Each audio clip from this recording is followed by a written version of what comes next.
Greetings and salutations.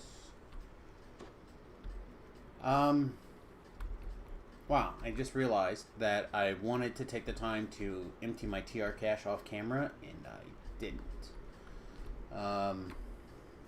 So I guess we're going to be spending a little bit of this time while we're talking about the update. We're going to spend a little bit of time emptying our TR cache. That is not what I wanted to be doing today. Alright. It's fine. We'll make the best of it. So, yesterday was update 51, and I played a little bit. Excuse me.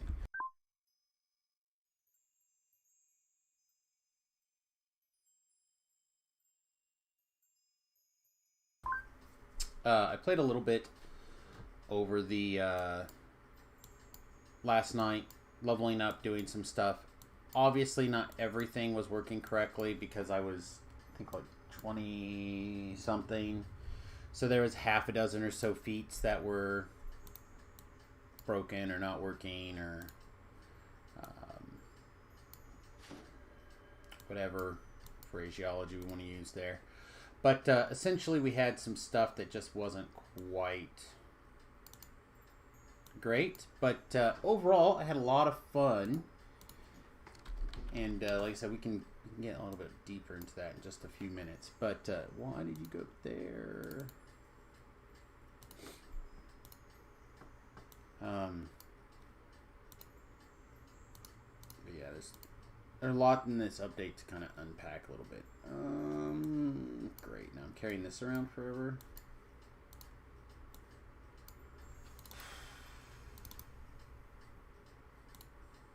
That's fine though. Let's see, we need a iconic. See, we need a iconic hardwood. Ah, nice. Oh, okay, never mind. I was like, I have exactly the right amount. No, I have more.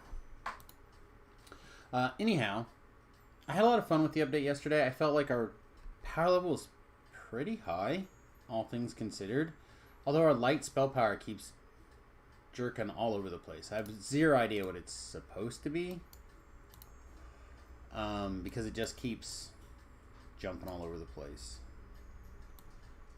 These are sentient items from hardcore server like 1 and 2. I think I've decided that they are going to go bye-bye.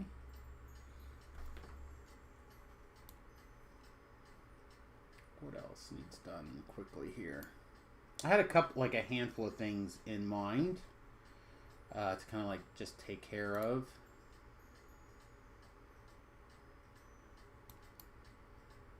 And I figure if we're going to take the time to do this stuff, we might as well do it all, right? Might as well just take care of everything. Yeah, alright, close enough. Why do we...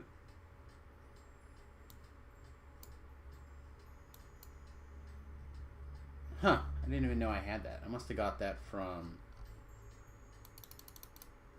a daily die roll or something. A lesser heart of wood. Anyway, doesn't matter.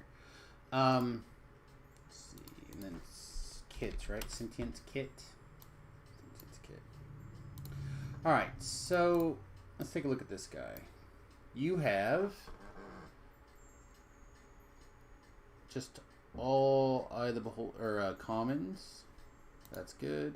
You just have nothing. Even better. So I also need the destroyer, right? Hey, Nick, what's going on? It has been a little bit, hasn't it? A lot of change in the air, I guess, is what's going on. Update 51 has come and changed everything from level 20 to level 30, so there's like this whole new metagame. It just shifted yesterday, so like it's like exploring a whole new build world. Certainly seems like it. You've been hearing about Update 51 and know what I thought. So this is my thing so far. So far, I have only found minor problems. So things like some numbers are not adding up correctly, stuff like that, like little bitty minor issues. Some people have found some bigger things. Also, apparently this is what I'm looking for, the knowns list, the known issues list is apparently huge. They have like huge swaths of the game down at the moment, like a lot of the raids and stuff like that. And I'm certainly expect to find and hear about problems in the future. So the thing that I personally have had a lot of issues with has been twofold. One, I feel like the person who has a vision for the game is not telling us what that vision is. I feel like the devs that are in charge of what's going on right now are sharing their vision. And they're passionate about their vision and they're on board. I think that's part of the reason that there's some shifts going on in the company, because I think Sevelin's vision is not what everybody else wants, and they're kind of shifting around. I think that's what's going on. But they're very passionate about that, and they're telling us about it. And they're communicating in a new and better way, which gives me a whole lot of faith in them as like a company moving forward. Right? That all makes sense, I think. So, in that regard, it's very, very positive. Also, they're taking on this new mindset of we're going to put stuff out, and if we have to, we'll fix it. To me, I feel like right now in DDO's history, it's not the time to just be taking these shots. This has to work, and it has to work really well. So far, the first 24 hours, it has been working pretty well. So far so good. But again, it's going to depend on how long it takes to get these raids reopened. Like, Chronoscope's down. Vault of Night is down. Like, a lot of the bigger, more popular raids right now are just gone, right? They're just turned off. So, there's a lot of that kind of stuff going on. Personally, I would have waited another week and fixed some of these issues so raids never went down. That would have been my goal, right? It's some of these little things that seem kind of odd to me. And they were told that they were going to be down before the update. Like, they didn't have the update discover a problem and put them down. They knew they were going to be a problem in advance, so they told us the raids are going to be closed in advance. That's my hiccup, right? Like, you know that these things are going to happen. I did a DDO cast 2 weeks ago now, or the second DDO cast. Patrick put out one this week, and then I was on the one previously. And Patrick and I also clipped like a 15-minute discussion where we're both kind of talking about it. It's such a weird moment where you think that people are doing a good job, but at the same time, it's too fast, too quick, and that's been a problem. I've never really not been on a DDO cast. I just had a window where our timing never worked out. But now I've kind of become the guy that when... how to put it? When you need to record at an odd time, I'm kind of your guy. So... It helps Patrick out, I think, a lot, being able to be so flexible on my time schedule, but it also hurts making it to things on a regular basis because I'm dancing all over the place. Okay. More, please. The more we do that, the better it is for both of us. Yeah, I want to get this as close to 5 slots exactly, so we got some wiggle room still. So many choices. Not a bad rep, I guess. Yeah. Well, again, I try my best to be available when they need me to, but it turns like Patrick records a lot during the times where I'm specifically not available. So, like, there's a little bit of that kind of difficulty. Did we do the van thing? So the van thing is still underway. We've been working on it. It's been about a year. A lot of that journey in particular is documented over on my Instagram, which I'm trying to pull up, but my Instagram doesn't look like it wants to load. But it's Instagram.com/USSFatHalfling. Here we go. Now it's working. But we've been working on it. We've been taking it out, doing trips and stuff. I need to actually probably go out there and do like a better videos and pictures and things. But I just have been too lazy.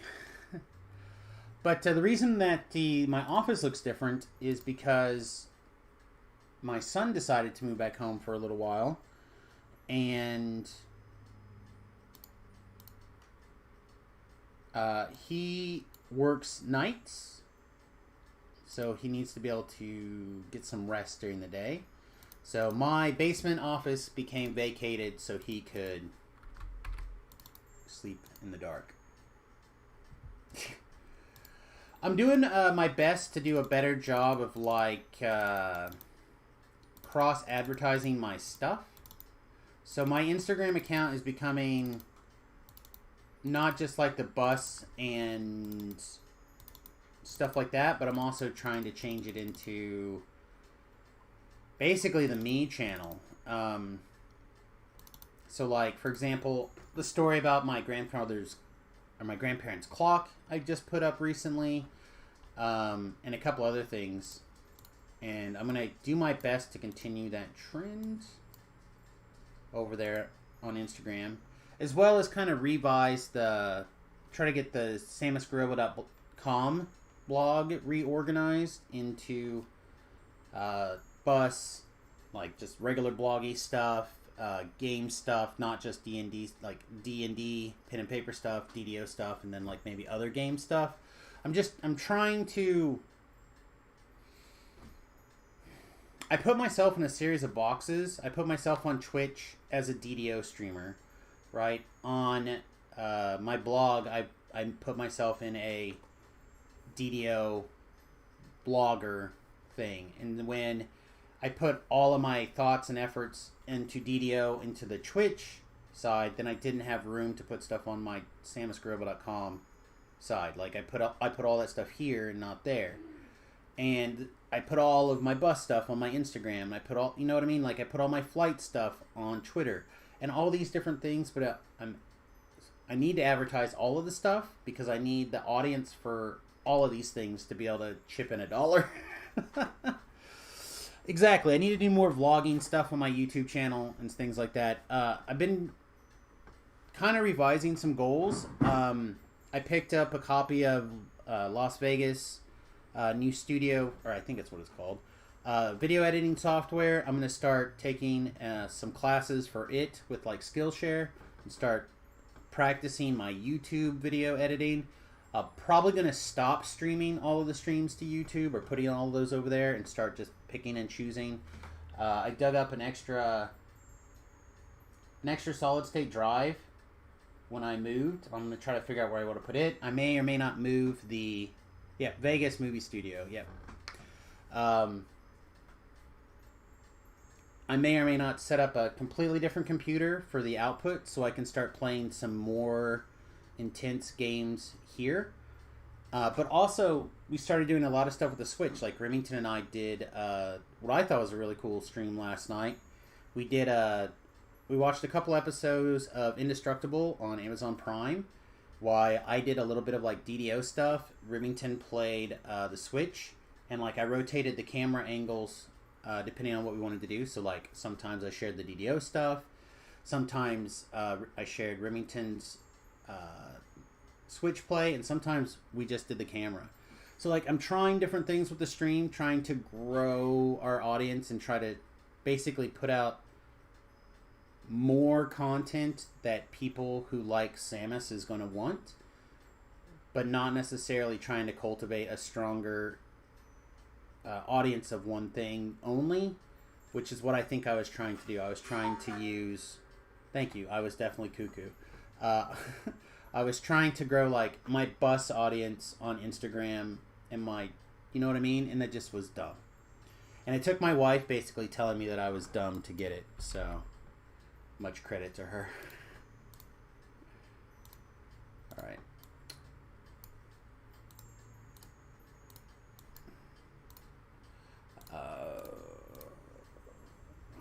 Where... There they are. I say, where's the rest of this stuff that we want to get rid of? Okay. So like I said, I didn't take the time to properly do my TR cache already. So we're probably going to be at least an extra hour before we're ready to do any actual experience gathering. So now is a great time to ask anything that you would like to talk about.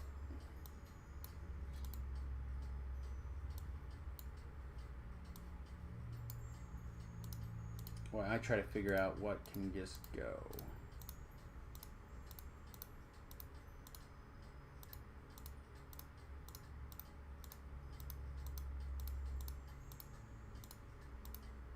Okay.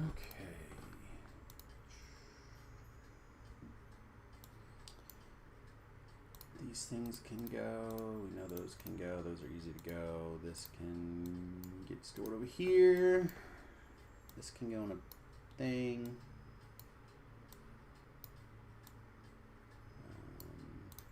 Part of the problem for me with this system is not the time it takes to do some of this stuff, because it really doesn't matter. I mean, that's what the whole game is about, right? It's trying to be a time sink. But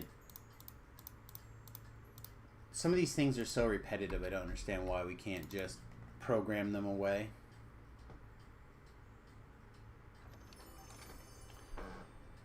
Wow, nobody took any of the things that I left. Okay.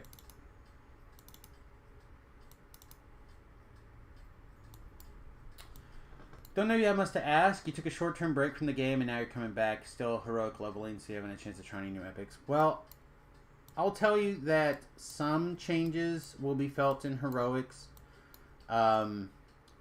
Not about Update 51. Update 51 will not... I mean, that's not what I'm talking about. But if you were playing recently, you'll know that like the stat squish and some of that stuff, again, it wasn't supposed to necessarily affect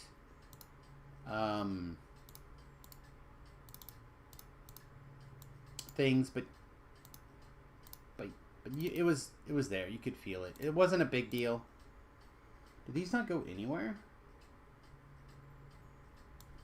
Okay, whatever. I'm just gonna throw them in the garbage. Nobody used them. I didn't use them. They don't save. Garbage. As for the TR cache, the devs themselves said a better solution is in better storage. It is. I've already put the solution out there lots of times. People can listen to my rants on that if you'd like. I'll happily do it again. But basically, I think it's part of the... It needs to be worked as part of the player housing.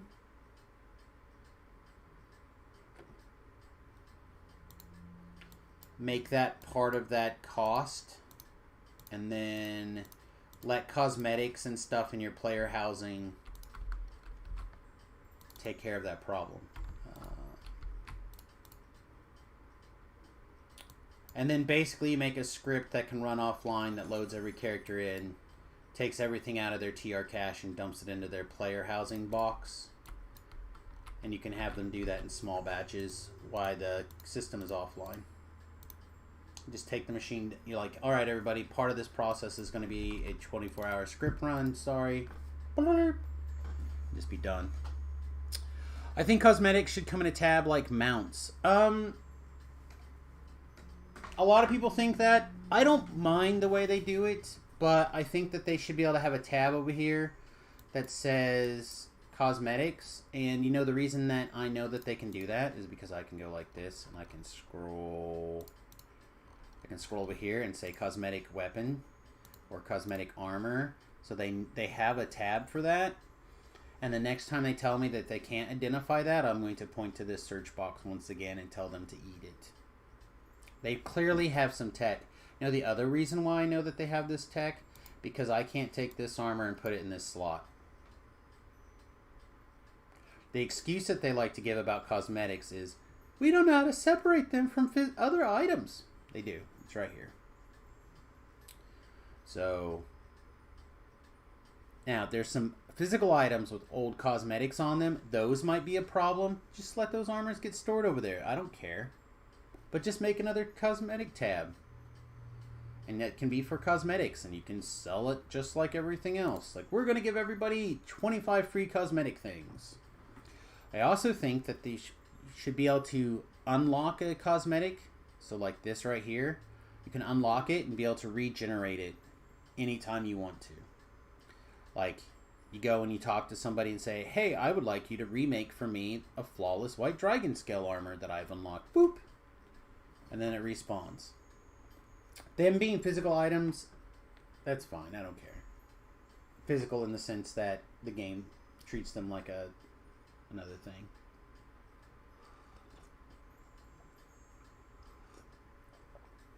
Yeah, I think there's a couple of different shifts in thinking on that kind of schools of thought.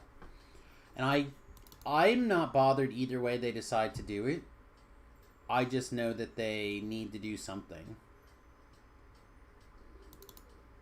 And again, I think it comes in the form of player housing to fix all the problems. I think you can make a mannequin that you can put your cosmetics on. I think you can put a wardrobe that's just full of cosmetics, and you can like go step in a mirror and play dress up with all your cosmetics. You can do all sorts of ways to fix cosmetics and make them useful, out of the way, still fun. And take the opportunity to sell more of them at that window. Same thing with like a weapon rack in your house to be able to put old weapons that you may use occasionally but not very often. And I have one character named Cosmetic, and that's what they do. They hold cosmetics.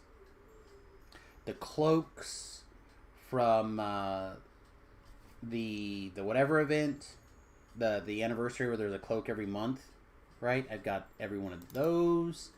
I've got like made cosmetics. I've got, you know what I mean? Like, there's a lot of cosmetics.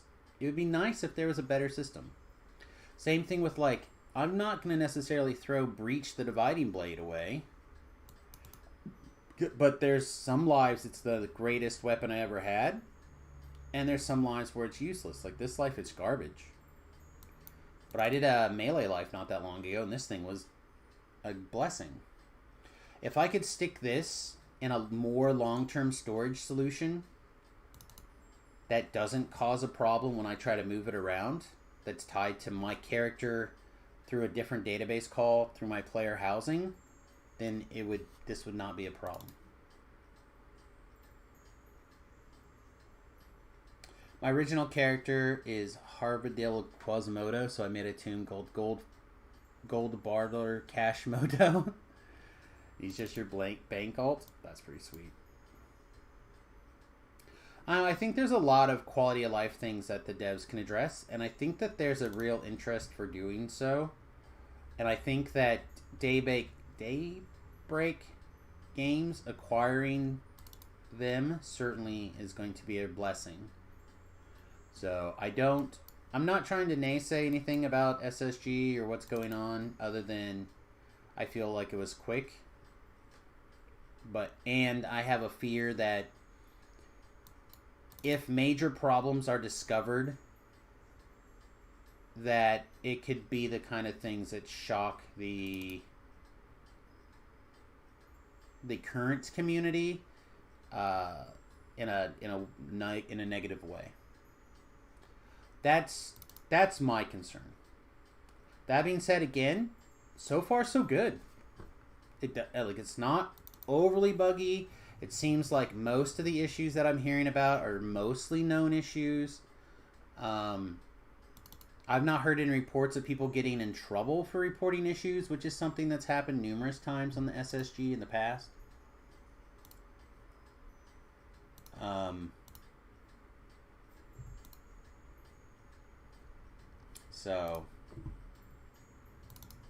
So far, everything seems to be coming up really, really nicely. I am very, very impressed so far. Now they just need to make sure all the raids and the quests get reopened, that any other bugs that they on the known issues list gets fixed, and important patches happen in a timely manner. But it doesn't. I don't want them to feel like they're patching every other day. Hey, morning, Nodins.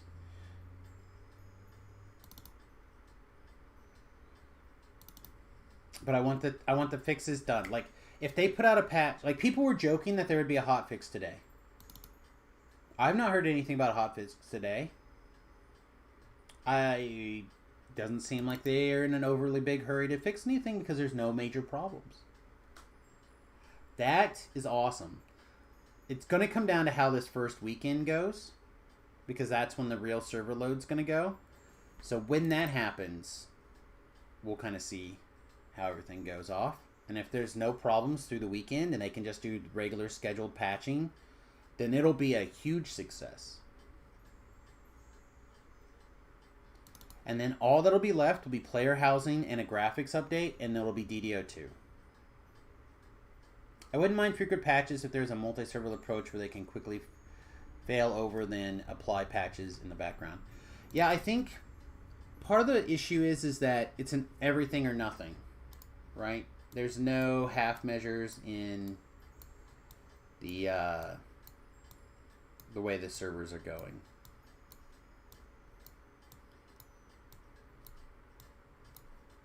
I'll even say this too. Again, more positive things about SSG, because when they do something right, they should be praised for it, just like everybody.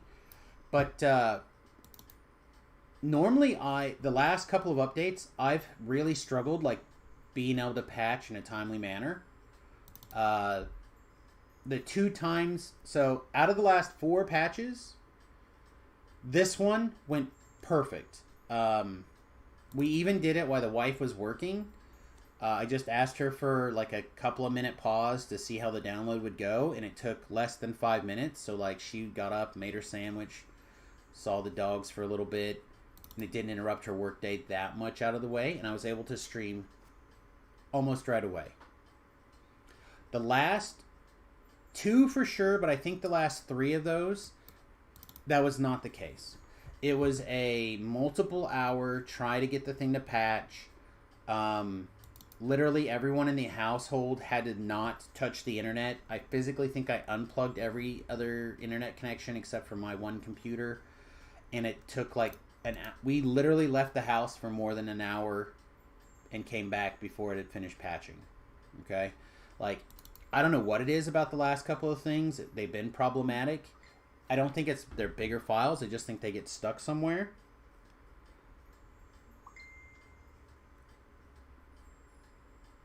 But this one, not a problem. So again, that was a real issue that I had over the last few updates that I talked about in some places, and was really good. Whether or not that was just a personal thing that it just happened to work for me, or something else crazy was going on, I have no idea.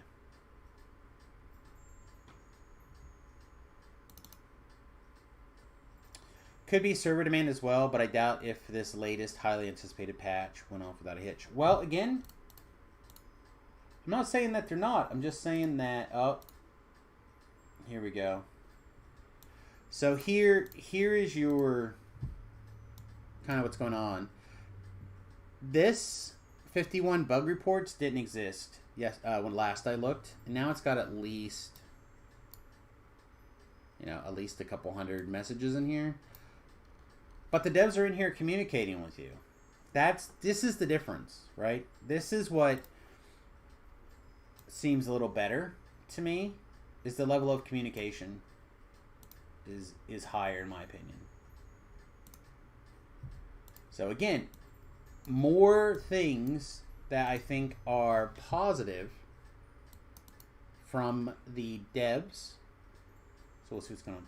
It is so there was an official, semi-official DDO Discord, and basically what happened is the person who owned that Discord got hacked and was fighting back and forth with Discord trying to get ownership of his account back, and Discord finally just deleted all of their servers. So there was no DDO Discord for like a day and a half, or a day, because it wasn't an SSG person that did it. It was just like a random. And SSG kind of came in and was using it, kind of like the wiki. So now there's a new one. I think the new one is owned and operated by SSG. So this one should be fine. Is there a link?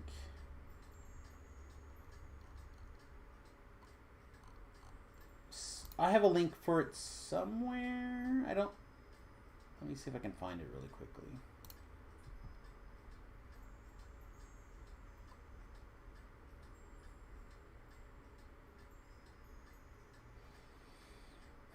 I bet it's going to be in the Chronicle. Is the new Chronicle up? Yeah, I don't see it here. I thought it was...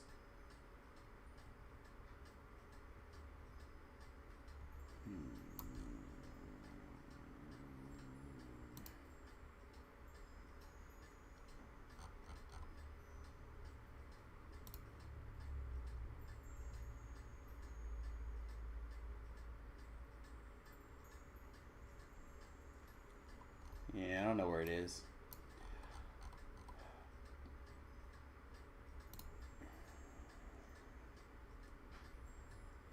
Yeah, there's probably also a forum post, actually, true, right? That's probably the easiest place to find it. But yeah, anyway, it literally spawned this week. So if you would like to be part of that community, I'd recommend searching it out. I mostly lurk. I post a couple of things every once in a while, but I mostly just read that stuff.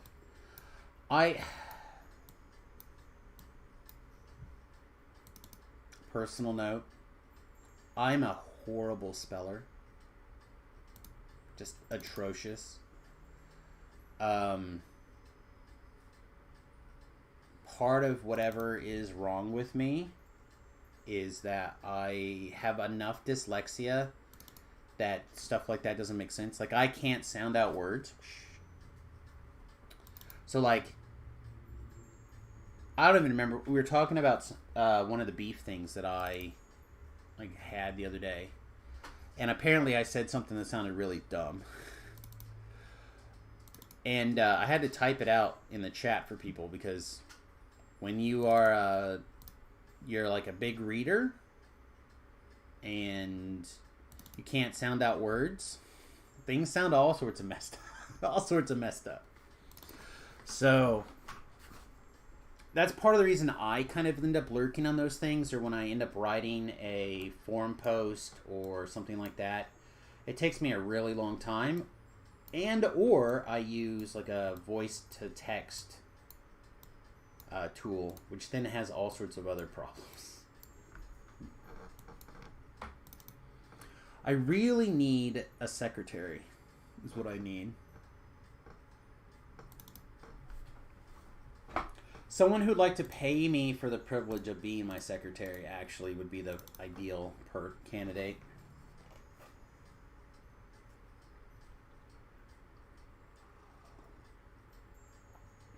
Wasn't going to say anything, but earlier I somehow found an L.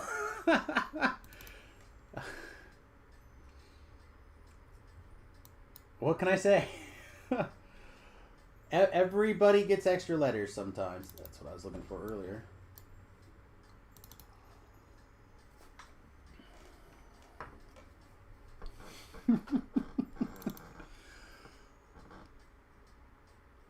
That's right. That's right.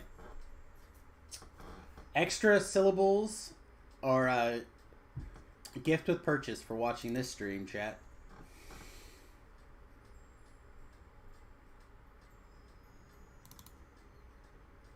So that is one of my weaknesses when it comes to using like a text chat, which is why I'm much stronger like in an oral debate as opposed to like a text debate or something like that.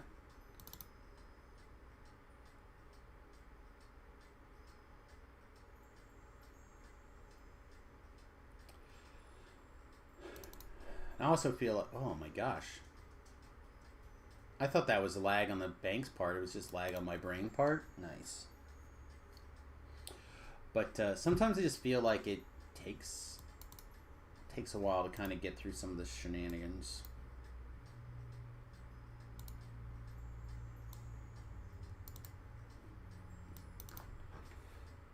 I don't know if it actually matters, but I want to try to group certain things together. Like I want to try to put it. The way I understand how the script works, it like physically, because you can watch it physically go through each item in your inventory and your bank and like take them out and put them in. So in theory, if you put stuff in order in your backpack, it should show up in an order. But like, I've always put these bags together and I've never seen them be together. So, who knows? That's interesting, because I'm the opposite. I've always been really good with spelling and reading, but I tend to freeze up or get heated in a verbal debate. I prefer the extra time to think in a text-based conversation. And stammering, I have a bit of an issue with that. Yeah, I just feel like, for me, saying things is much easier. Like, I can think about 5 times down a conversation quicker than I can process all those thoughts into text, I guess.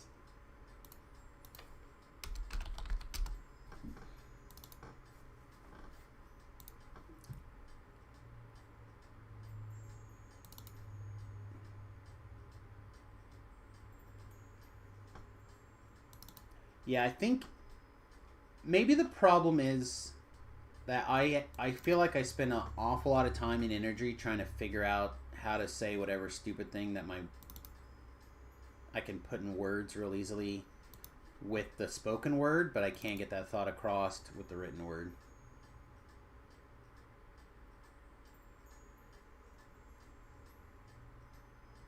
Even then, I erase stuff and replaced with points.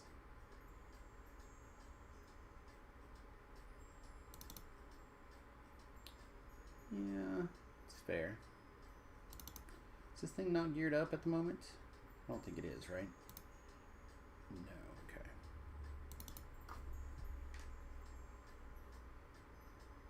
okay.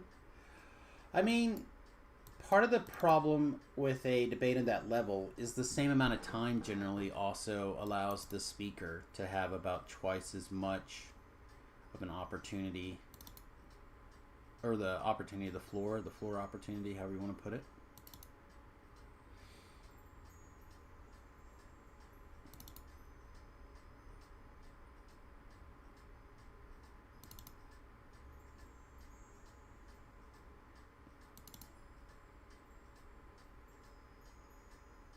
Less time to think equals more time to speak? Sometimes. Sometimes for sure.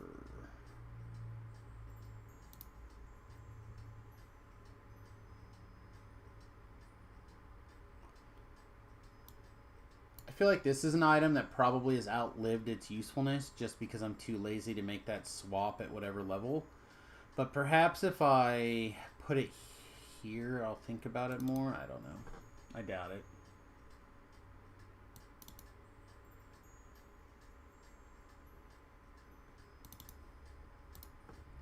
Yeah, I've always been jealous of the people who can essentially type as they think. Like, there's certainly some people that I have observed over the years that can essentially put their words, their spoken word out on a keyboard. They're very good at that. I wish I had that power. I wish I had lots of powers, but that would certainly be one that I would enjoy.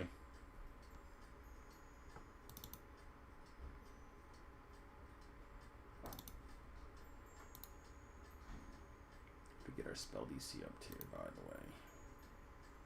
Yeah, switching to this hat would have made a major difference last night if I could have found it.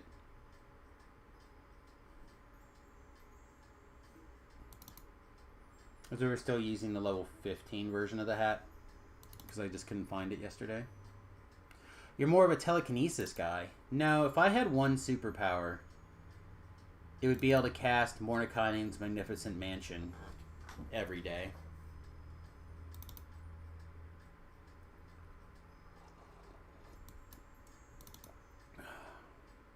We'd be gone.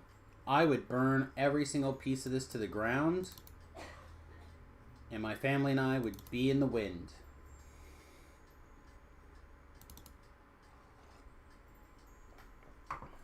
And if all I had to do was spend 10 minutes to like build a mansion with food and servants and every wet fantasy that you'd want to put into your magnificent fantasy house, I think we can make that trade. I think my family would be on board.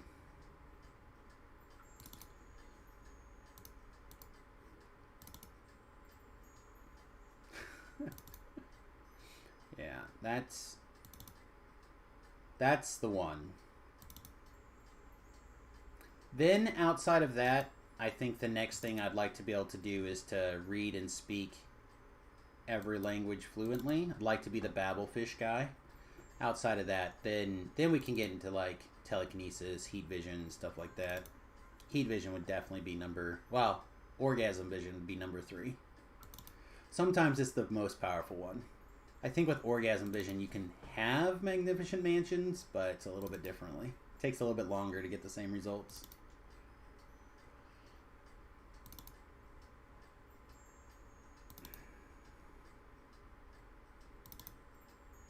Yeah, I've been a big fan of orgasm vision for a long time.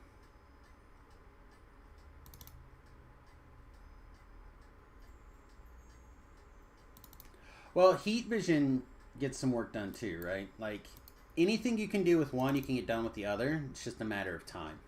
Like, if you want to write your name on the moon, like with heat vision, that's like a 5-minute process? Right? You could get the same thing done with orgasm vision, but it might take 5 years, 10 years, 20 years. You got to get the people up there voluntarily getting work done. You know what I mean? Like, it's a process. Personally, I'd rather go to always have the right amount of money for whatever I'm going to purchase in my pocket, because I think that'd be pretty awesome power and solve a lot of your personal problems. I agree. That would also be a cool power. But, Magnificent Mansion, because I wouldn't need anything after that, right? It comes with food. It has all of the amenities. I mean, have we read this rail description? Mordenkainen.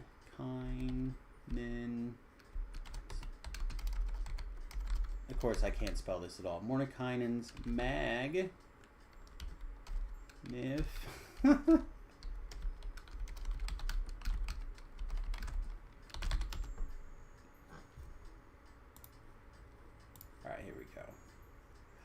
Let's read the current 5th edition rules.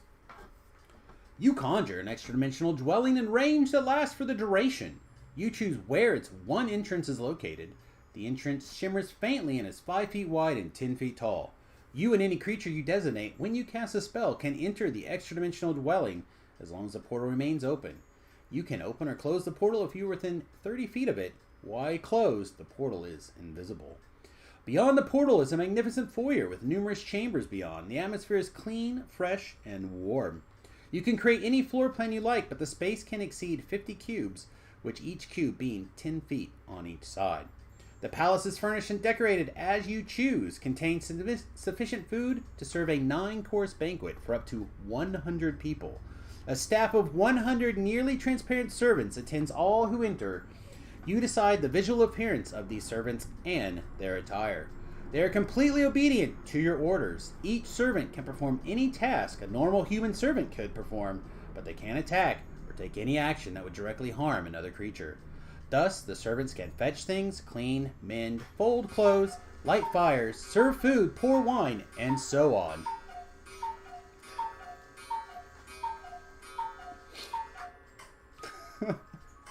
The servants can go anywhere in the mansion, but can't leave it. Furnishings and other objects created by this spell dissipate into smoke if removed from the mansion. When the spell ends, any creatures inside the extra-dimensional space are expelled into the open spaces nearest to the entrance. So, 100 transparent servants that can do anything a regular human servant can, except hurt you, attends each guest, and it's got food for 100-person banquet. Any space, loaded up the way you want. It's basically your fantasy world. I don't think there's a magical world that I would be happier than, like, fantasizing my particular mansion.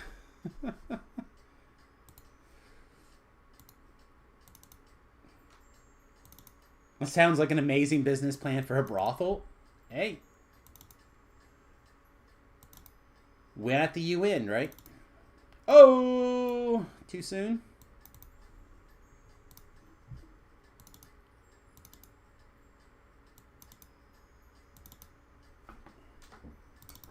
Elon Musk, by the way, for those of you who don't know, has once again shed light on the UN's food for oral sex campaign. Yeah. For those of you who don't know what I'm talking about, go check out Elon Musk's Twitter feed.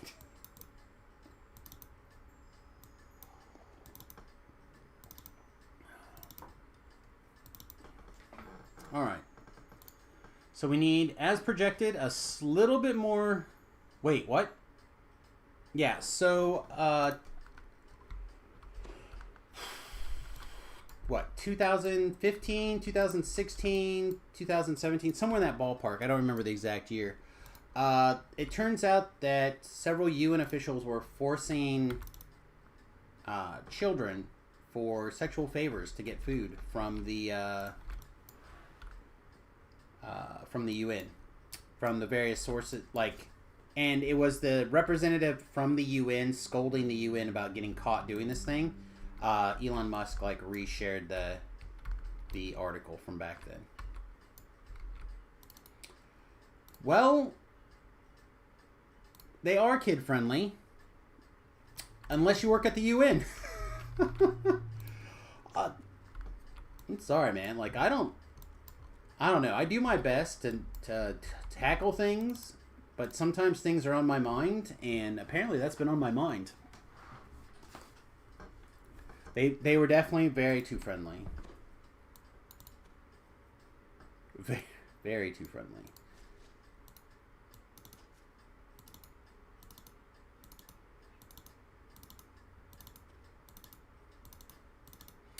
The reason it's going on, or came up, is because the UN basically, somebody representative of the UN, I think, over the weekend, went on some of the shows and basically said if Elon Musk would step up and pay 2% of his income, they could end world hunger. And Elon Musk is like, I'm in. If you can show me the documentation, do it up front, etc., I'll happily write you a check right now. And then he said, but you have to do it out in the open. You have to show everything to everybody. And what's this?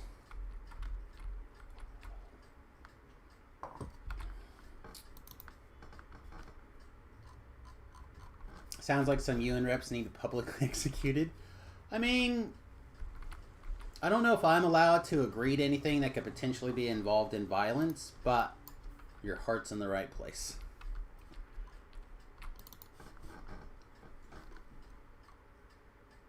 Hey, Nick, my friend.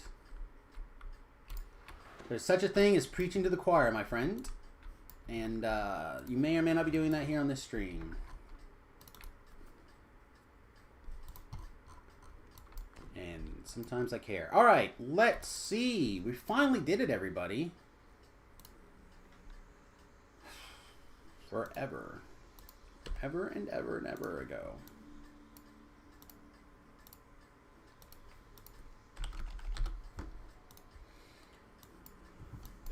Wow. Stream has been live for 50 minutes. That's not bad, considering how messed up it was. Newtons, you and I, once again, my friend, may or may not be seeing eye to eye. All right, let's put our heads in DDO mind frame here. Let me check my free space.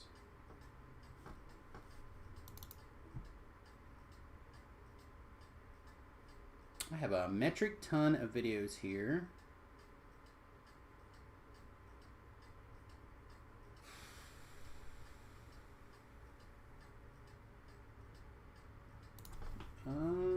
Well, let's just play the game of hopefully I put it wherever it needed to go. Delete. Alright, I have now made much free space. Before we move into DDO, I have a schooly question. Yeah, what do you got? What am I using for a net across? Oh, internet? Ironically, mostly I'm just using my Verizon cell phone. We are not doing anything.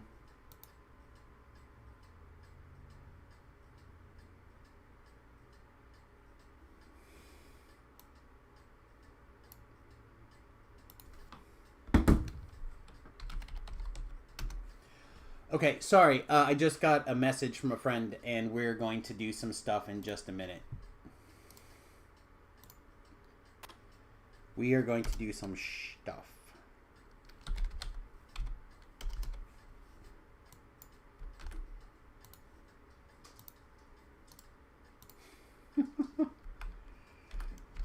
Sorry. I also installed a...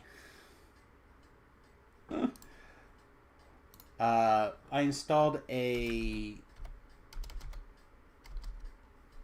Wii Boost that also tends to help.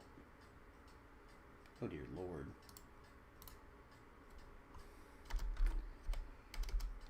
Where are we at? 4. Okay. All right. Are you guys ready?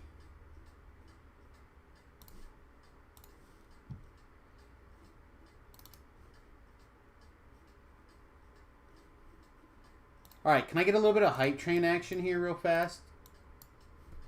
Let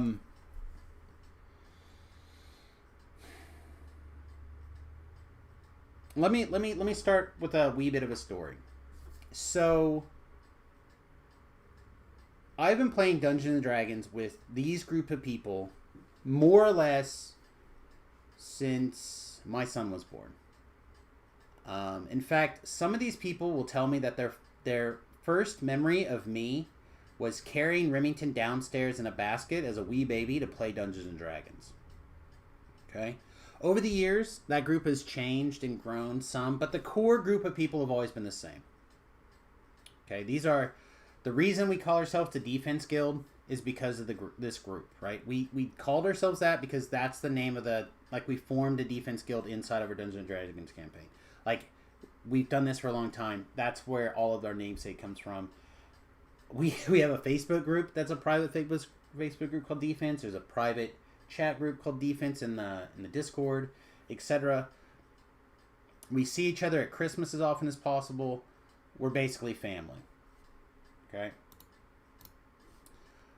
I was not big on pictures for a long time. But thankfully, Dustin, this dork...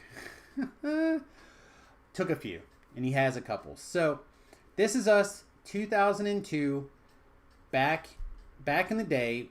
What would happen for us to come play Dungeons and Dragons? Sometimes I would go to Great Bend, sometimes they would come up to us and we'd visit. We could rent this space, I think, for $20, no questions asked, for 24 hours, it would be our space.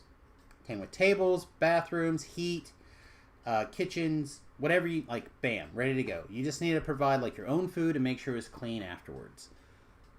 So for like $1 a piece or $2, a couple bucks a piece, we'd be able to play D&D at a nice place, not bother anybody, etc. So people would come and we'd do this, and we would play Dungeons and Dragons for that 24 hours, sometimes longer. It was good times. So here's the guy. Here's Dr. Ben. For those of you who are interested in what Dr. Ben, there's Dr. Ben. Here's Dr. John. I think this might be Tobrel. It's hard to tell. Here's Witty. Here's Zach. Can I get the... Is there next? Oh, here we can zoom in a little bit.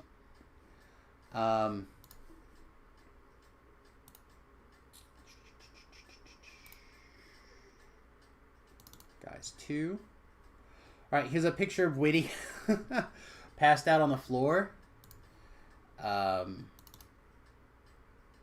Here's more of the battle map. We would use, we had some of the Dungeon Forge stuff, and then my battle map as well. And then we'd use balls. That's the kind of time frame it was. Balls was like our preferred drink method at the time. Caffeinated water. You guys. And then here is a real surprise. You guys want to be terrified? You know who this fat bastard is? This is me.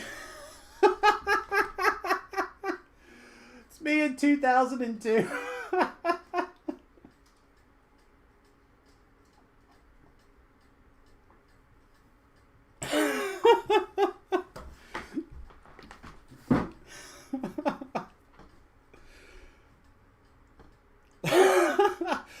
This was like, I don't even know what time in the morning.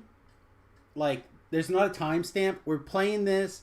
We just like lined up this massive, just insane combat. I don't remember everything that was going on, but I know that the reason this is together like this is that this was one big monster. I thought. And like these guys were on the dragon's head, I think. So, yeah. No. Don't get me wrong. Don't get me wrong. There's still plenty of this. I'm working on it. But thank you. I appreciate it. In the last year or so, I've lost about 50 pounds, give or take. So, I appreciate that. Man, oh, what a baby face.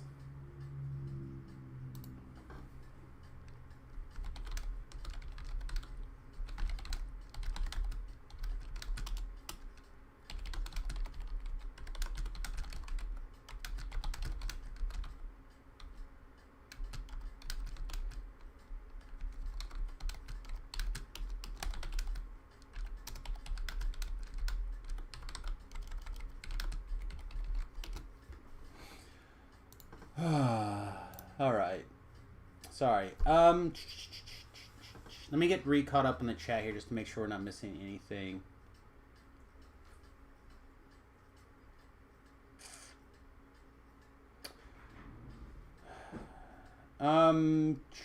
Okay.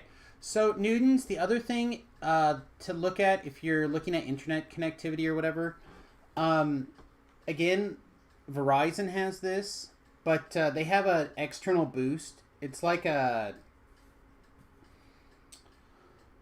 a freestanding station that you can also use with like a Wii Boost or something to boost the antenna. And it's like a power bank and stuff also. It's like $35 extra a month, I think, on your account because it's not phone usable. That's okay, in my opinion. But if I don't just use my regular phone and like a wireless hub, which is my current plan, right? I'm just going to get a wireless or a phone hub or phone router. If that's not a thing that you want to do and just use your cell phone, The other thing I would recommend is looking into Starlink. Starlink would be my preferred because you could go out every day, line it up, and then go for it. That'd be what I would do. Oh, we need a horoscope. What's your horoscope?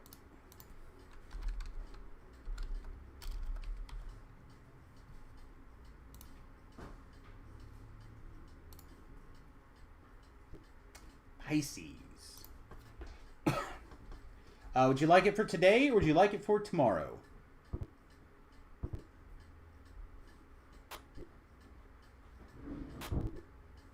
Something is making an atrocious noise. Tomorrow? Tomorrow it is. Today you should feel more romantic and passionate. Want to get together with your love partner. You'll probably do that, but it may be difficult and only arranged at the last minute. Don't panic if you can't reach your friend during the early part of the day. Don't give up and you'll have a great evening. There you go, my friend. So tomorrow's a love connection.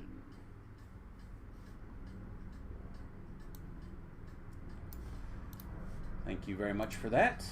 All right, anything else before we attempt to go on our...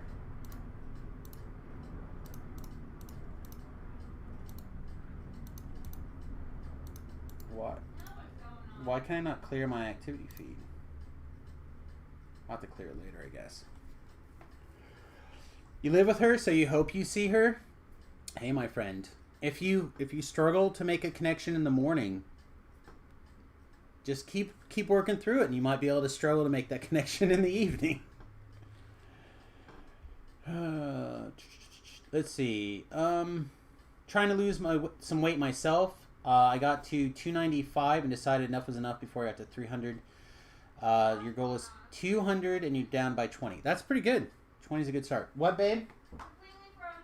Not doing anything. I'm literally not doing anything.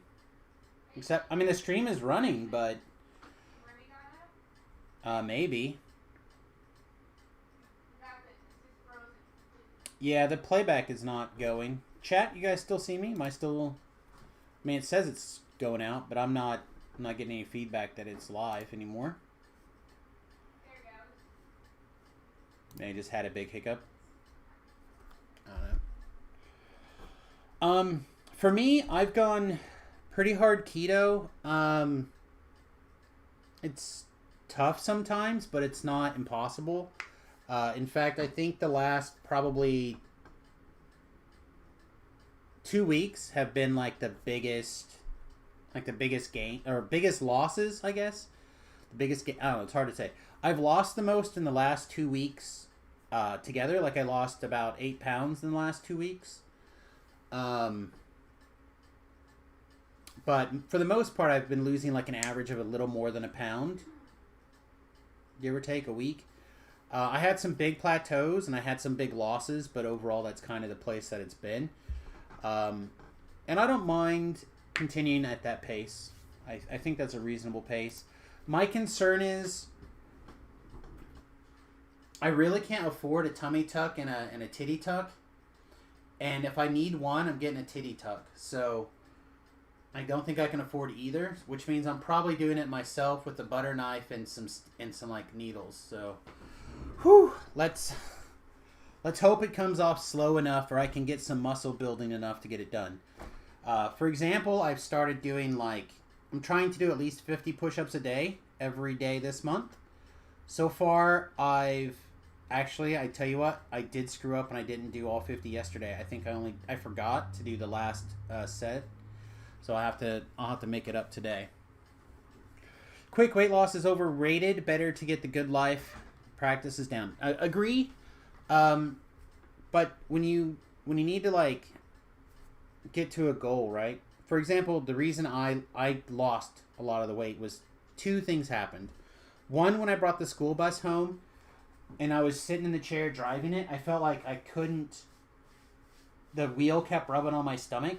And that really aggravated me more than I cared to admit. So like that. But also COVID's main indicator, especially in January, was weight. Weight was a huge thing. So I wanted to kind of like take the time to get that in. Careful with push-ups. You want to get some rest days in there. Be sure you're getting enough protein. So again, with keto, you're eating lots and lots of protein. And if trying to get to 50 push-ups every day is gonna be problematic, then I'm already too far gone. So if I just want to be able to get to, by the end of the month, be able to do a 50 in a continuous push-ups, and then I'd like to be able to get to 100 continuous push-ups in whatever time frame after that. But right now, I think I can do like 35 or 36 in a row, and I feel like I should be able to get to 100 push-ups. I'm only in my 40s. I should be able to do this, so we're gonna get there. Yeah, obesity is a big comorbidity. Yeah, so I felt like it's the best thing I could do for my bodily health in this fight in particular, but other fights in general, was to boost my immune system and lose a lot of weight. So that's what I'm going to do. I'm going to lose a lot of weight, and I'm going to get healthier, boost my immune system. Best of luck. I'm excited you finally have biceps that aren't pathetic. Hey, I mean, that's just it. Like I said, I'm just trying to get to 50 bloody push-ups in a row. I feel like we should all strive for at least 50 push-ups in a row. Man, woman, child, everybody. Even if you can't do it, I think that should be your goal. All right. If we're ready, we can record impressions of the build, and I think we kind of want to do that. Your first goal is to do your first pull-up ever. Sounds awesome. I think you'll be able to do it. I should probably start doing pull-ups also, but I'm going to get my push-ups done. Baby steps. All right. Let's record our light bright impressions and see how it goes. All right. Greetings and salutations, everyone. Samus here on TR Day from twitch.tv/SamusGrubble. I just wanted to go ahead and record a video over the last impressions, kind of a little bit first impressions, last impressions of the build. So, first of all, complete front street. It's like 12 out, maybe 24 hours after update U51. So, post level 20 things are a little bit different. I did get a little bit of time pre U51 around level 28, and then U51 hit out, so I played the rest of level 28 and into level 30 using the new Epic Destiny system. So just to kind of like get a rough idea what the build looks like, I went really deep in the Morning Lord tree. I really was excited to give Sunburst SLA a shot. I find Sunburst to be a very powerful spell, and I thought this would be a good opportunity to kind of give that a little bit of a push. I wanted to go light cleric and play with like the light zappity zap spells. So we decided to go Sun Domain. You may or may not notice for more Sunburst SLAs. We put a little bit of points in Fate Arc Illusionist, mostly to pick up a little bit of Wisdom and, of course, Greater Color Spray, which you can tell is way over here now. Not even on my primary bars anymore. Way over here. A few hit points, and then we dove a little bit deep in Falconry, mostly to pick up Sprint Boost and some hit points, but it doesn't hurt to pick up a little bit of extra Wisdom. So I did finally get to mostly gear up this character. It's not perfect by any stretch of the imagination, and I wouldn't necessarily recommend this gear layout. But I went ahead and I went with the Legendary Flame Cleanse set. Picked up a few DC type things. And we have a little bit of extra redundancy on some items because I just didn't have room for some slots. But here, not in Reaper, we managed to get our Destruction DC unboosted with Store Pots to an 83. Same thing for like our other insta-kill effects, which is pretty good. And we managed to get our light spell power up to 700 outside of Reaper. This, for whatever reason, yesterday was much, much higher. Like almost 100 higher, and I'm not sure what changed. Like, it's just, Something happened yesterday from gearing or something. I don't know what happened. But I was shooting off these Searing Light SLA and Sunpillar SLAs very consistently for about 2,600 points of damage not crit. And then, of course, around 5... It was more than 500, like almost 7,000 sometimes. But between like 5 and 7,000 on crits. So for 4 and 5 mana, it was pretty good. The cooldowns are not too bad, but not great. Let's see, what else was kind of interesting. The Sunburst SLAs were amazing. They just boom, boom, boom, boom, boom.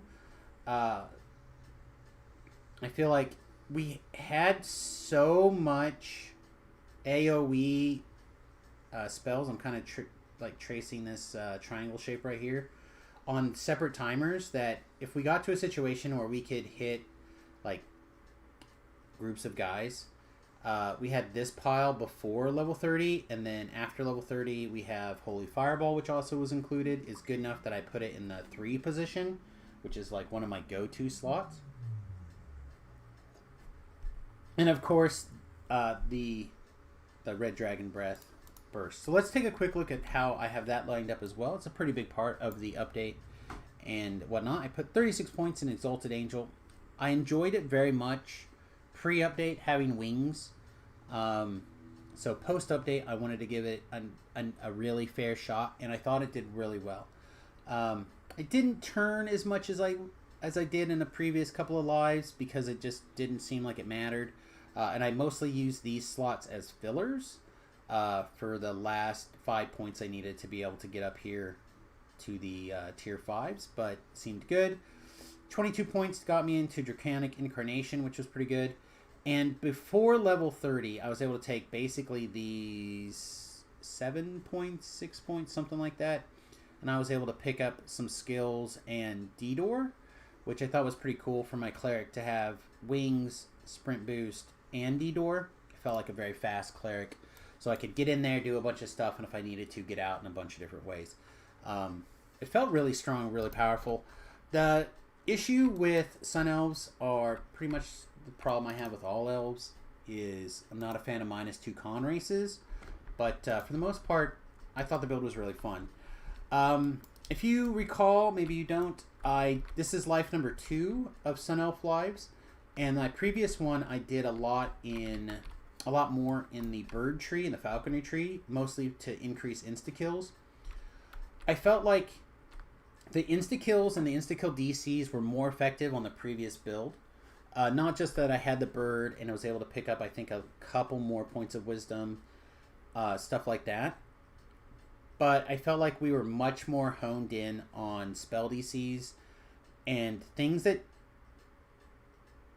I was targeting with my spell DCs generally died. Now, on this build, prior to update 51, I felt like the spell DCs were a little bit softer. It was a lot harder to insta-kill things outside of using the light damage. That being said, the light damage kind of started to feel a little bit like insta-kills. We're throwing out enough damage. It might have taken 2 of them, like 2 shots often, to kill something. But when it's boom, boom, that thing dies. And then you fire off, pick your next target and hit 7, 8, and that thing dies. And by the time you pick another target, you go back and hit 1 and 2. It felt still very machine gun killy, if that makes sense. But the nice thing is that DPS killed red name bosses also, where previously having 4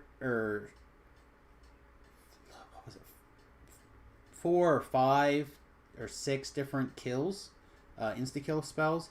I like that style of just throwing out insta-kills and being done, as opposed to having to fire off 2 things. But mana-wise, it just was not on the same level, and having the ability to kill red names is a different story. Now, what the impressions were pre-level 20 or update 51 doesn't really matter at the end of the day. What does it feel like now? And I have to say, the build feels really, really strong. If you're looking to hard carry a group of people on R4 well above your level range, this build can do that. After the update, I didn't quite know where we were going to be power level wise, so I started kind of at the bottom of what I felt like we should be at, and then I worked my way up, and eventually I felt very comfortable doing even, I think we did some Reaper Force Sharn a couple of points before I had taken level 30. So I felt like the build was really strong. It did a lot of good work. I'm not saying we didn't struggle in some places, mostly when I decided to red alert the dungeon. Red alert the dungeon, trying to gather things into big piles. But I felt like it could do the carry, and if you were looking for a build that had excellent self-healing, was really fast, good crowd control, good boss kill, good insta-kill AoE, and above average crowd control, you can do a hell of a lot worse than this build. Alright everybody, as always, thank you very much for spending some time with me. If you enjoyed the video, please do the YouTube things, like, subscribe, follow. I appreciate it. Again, we're taking this as part of our twitch.tv / Samus Garobo live stream. I hope to see you there. Toodles, everyone. Alright. So, hopefully we got that recorded, and that'll be a good little review. I feel like that summed up the build really nicely. Did anyone have any questions in particular about the build that you guys would like to know or anything like that? I know that we have a couple of people, probably the only people watching this stream right now, are the people who got a chance to play with the build with Newtons and man. But I'm kind of thought the build was really, really good. Really, really strong. The previous one, by comparison, is probably like a 6, where this one's probably like a 9. I don't think you have to be a Morning Lord to work the build. I think any cleric build would be a helper. In fact, being a Morning Lord probably actually hurts it. Except Morning Lord gets that second Sunburst SLA.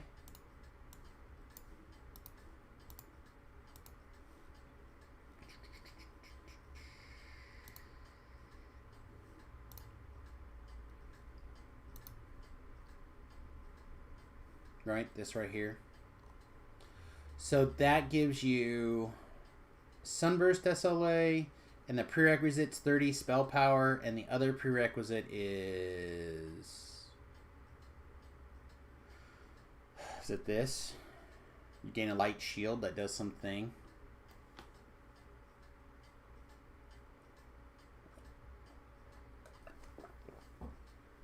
So that's the only reason why the Sunlord is better.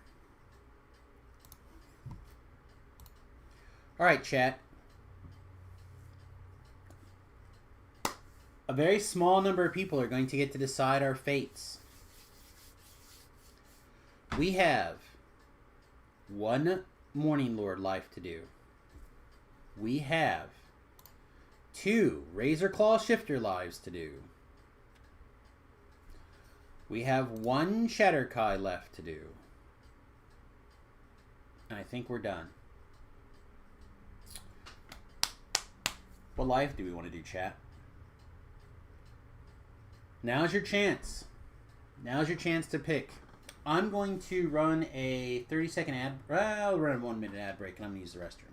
You guys let me know what you think.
Oh my goodness, I'm sorry.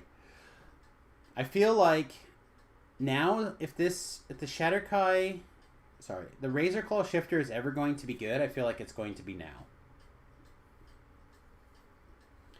So, with the Epic Destiny change and potential things being crazily out of whack, is now the time to strike, chat.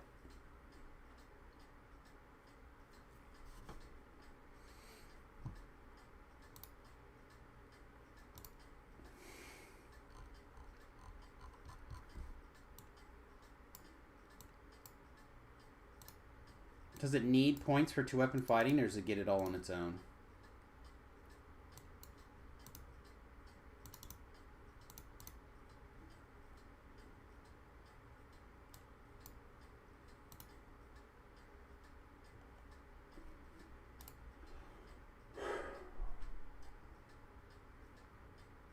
Yeah, he says that he's got a Bard build that he really likes. I'm not as worried about the Bard stuff. I think we're pretty good on Bards right now. For the Barbarian, that sounds like not true. Barbarians seem bad now. I mean, they don't seem great, but this build seems bad. this race in particular seems bad. I do want to chase this though. I feel like we had so much fun the last like couple of builds. Right, we did the assassin 2-weapon fighting thing. We did 2 caster lives. I kind of feel like it's time to either do a ranged life or another melee, like a weird melee. I kind of feel like this.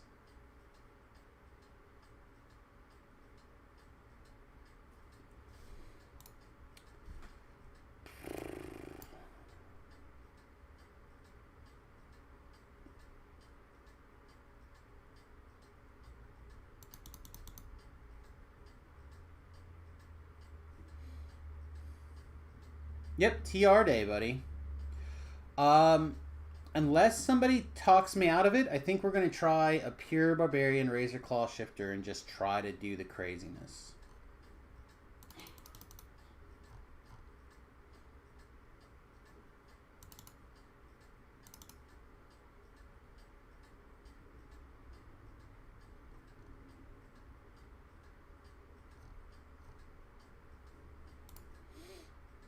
Sounds cool. I think we're all drinking.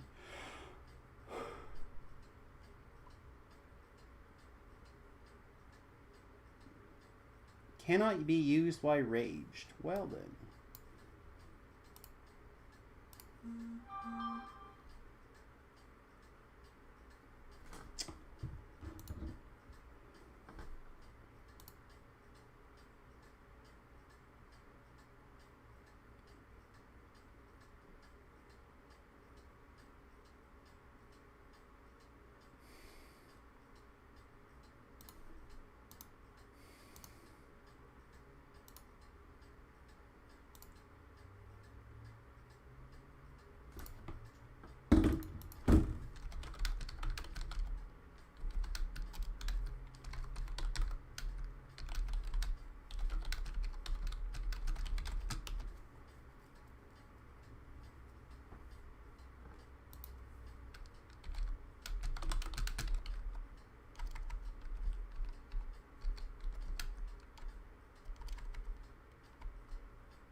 Sorry, alright,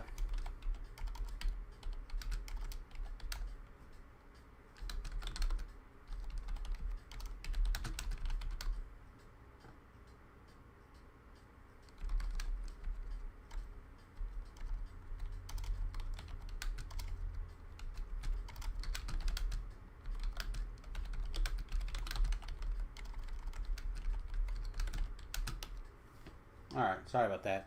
To make a Razor Claw Pure Monk required 2 LR. Yeah, it's a massive pain, and I don't even think that it like helps that much, does it?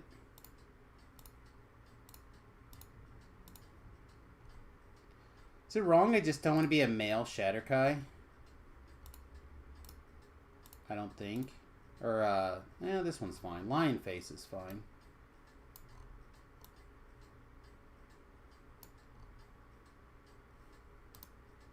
Well, we can't be lawful good. Gross. Let's be neutral then.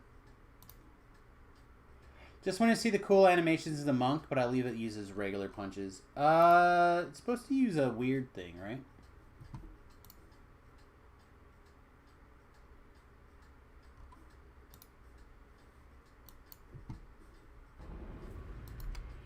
Lower sweetness. So you can, we'll be able to see how the script. It didn't grab it in order. That's the problem, right? We saw it disappear in a weird order. So aggravating. Slash UI layout. Load Samus.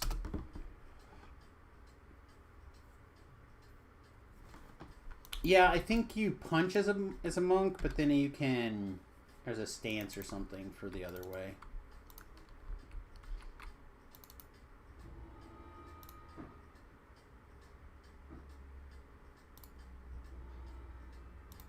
We're just gonna. I think we're just gonna go straight up the barbarian tree. All right, so we're at 4 plus our strength.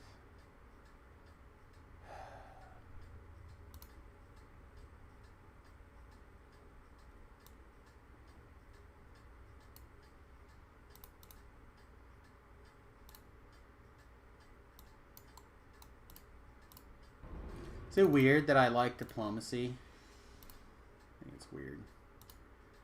5 plus 15 strength. Just trying to figure out if we need to go to 10 on our strength, or if we can just go to like 5. Or sorry, on our jump. Because I kind of want to put a full point here, and I kind of want to put a full point here. I don't want to be putting stuff in jump anymore. We'll try 5 ranks for now, see what happens. Completionist, please. Alright, can I look at this for a minute?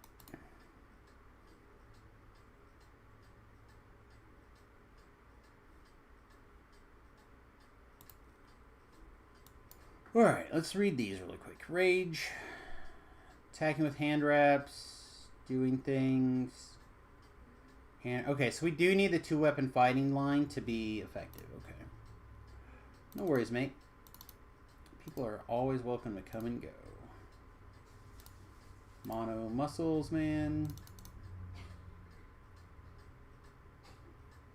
That's a half point now, right? Yeah, I hate that.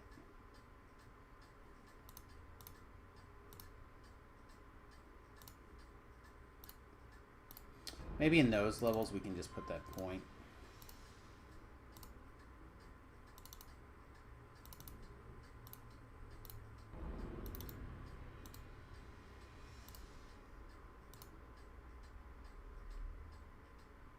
I think it's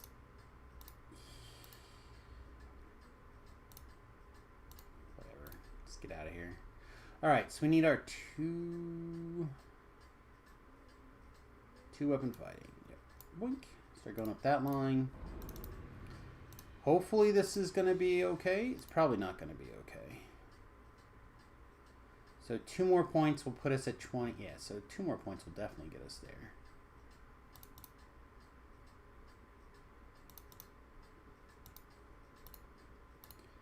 So we're going to have to find something else to put in points in soon.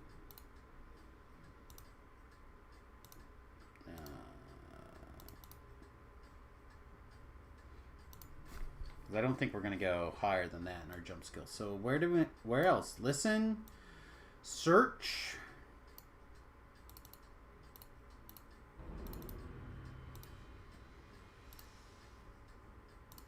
Intimidate.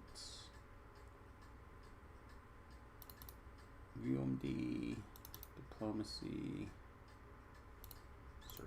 Extra points can just go in search, I guess. All right, improved.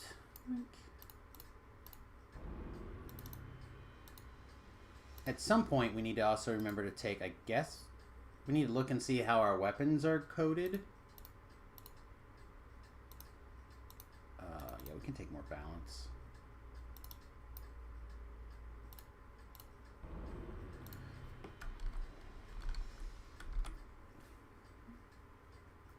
So if you're attacking with hand wraps, they're going to be... They're still bludgeoning, right? And when you rage, they bypass a bunch of stuff. Okay. So we still need extended critical bludgeoning then.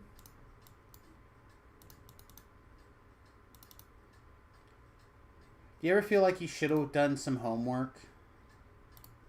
I know Stream Tom did a video on these and why they were bad. I feel like in retrospect I should have watched his video. But we'll figure it out, I think. Feel like historically we can figure out what's bad on our own, right? We just gotta dodge it in advance. Alright, is this... Ooh, greater 2-weapon fighting is available. Wow, full base attack bonus characters can be sweet.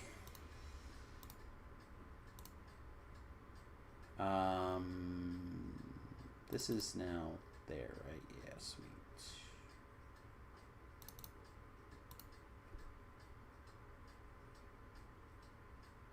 This is level 12. I want to make sure diplomacy is good. One of the things that I'd like to be able to do is...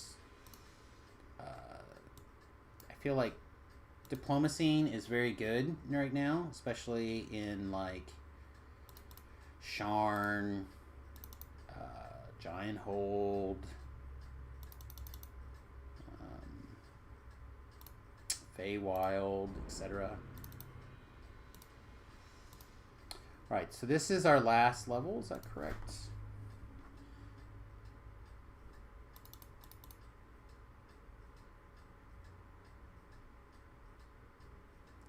Nine is the top. Oh, look there. We can just 9 all those things. Is that better than search? Because we're at 25. We really don't need that much balance. We're not like trying to not get knocked down from Titan smashes or anything like that. We're just trying to... There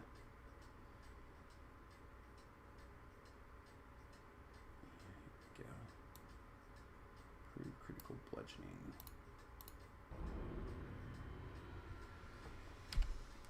Alright, so here's the other part that I dislike having to deal with because of this. I doubt any of this stuff is anything we want, but we should look first. Melee Alacrity goggles. I feel like we're going to probably wear Melee Alacrity goggles, but they're going to be better than that. Double Strike and Stifle Constitution. It's not the worst. Sure. We'll keep your miscellaneous hand wraps on for the moment. And no.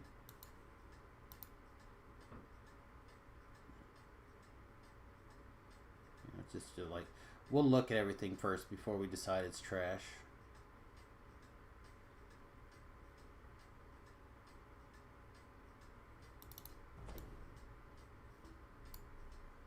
Okay. This is kind of okay. Life, false life, and hit points. Again, if you didn't have anything, it'd be good. Reinforced fists may or may not be good here. I don't know if we have something else that has that. And then an Intimidate Deadly Necklace. Alright. Throw this stuff in the garbage. Chat, if we're doing anything overly insane, yell at me.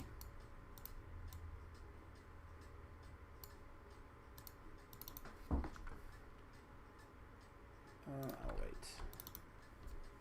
Exit to Sharn. I like coming out in Sharn because you're right here at the bank, which is pretty nice.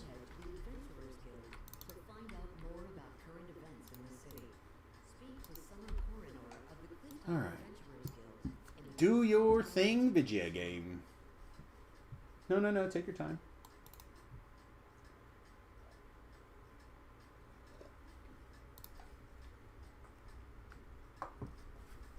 Alright.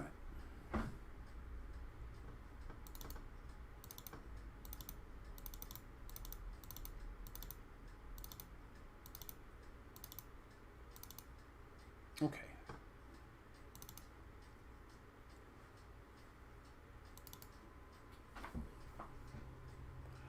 Grabbing just a handful of basic things just to start with.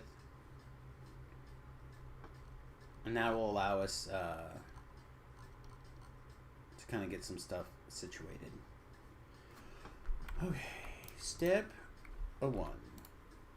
See how much random experience we have here. Probably not all that much by the end of in the grand scheme of things, but really not looking to get a million experience points here ahead.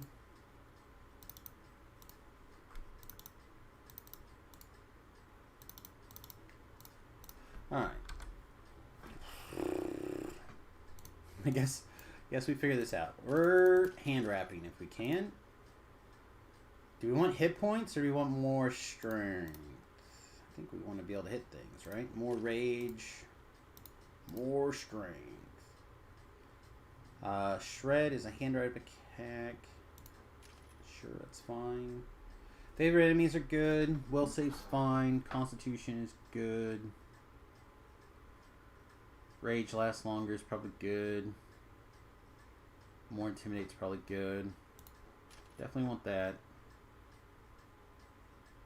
Howl.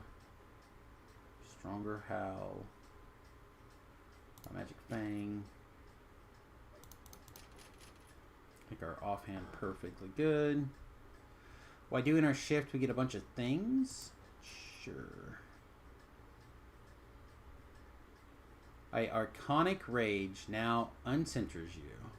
You are now immune to fatigue, including...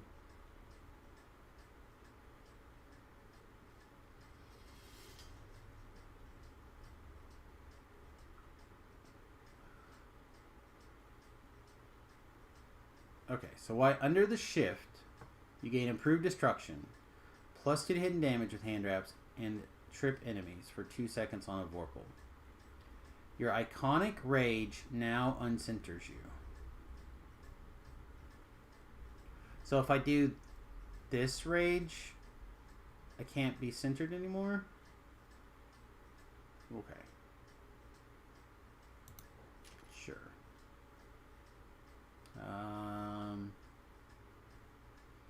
Plus 2 saves, first these. Free to movement and plus 10 to spot. It's not bad.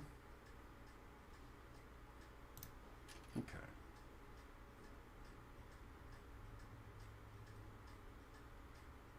So, we don't necessarily need a favorite enemy. I do like Pounce. Pounce is great. When Pounce on the... Oh, Pounce doesn't matter. 2...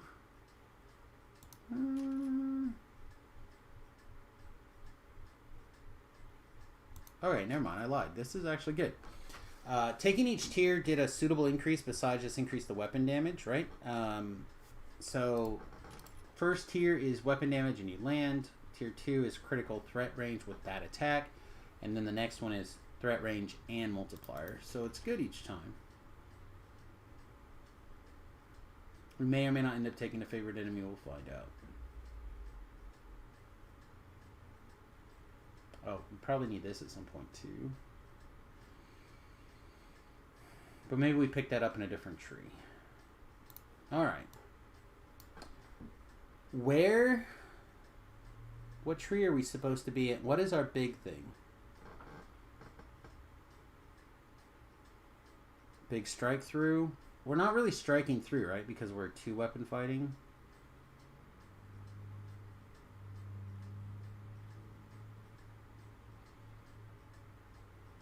Barbarian Rage lasts longer. Are we just Ravager?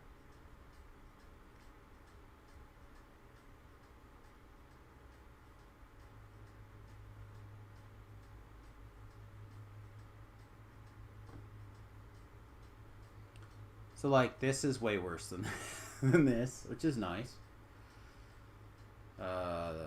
Competent, 2 competence to threat range. It's primal to...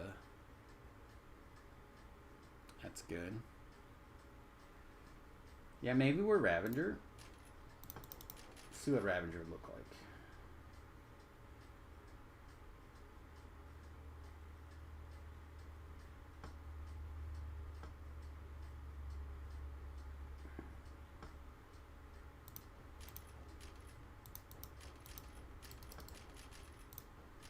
We're pretty sure taking...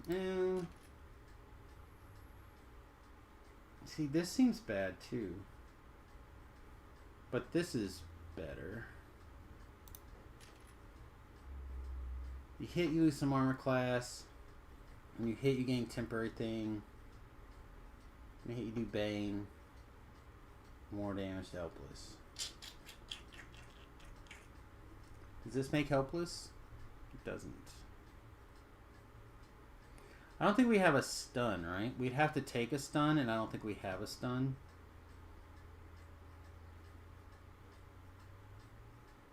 When we intimidate, you shake a guy. Yeah, I'm not necessarily ready for that. Slaughter's good, though.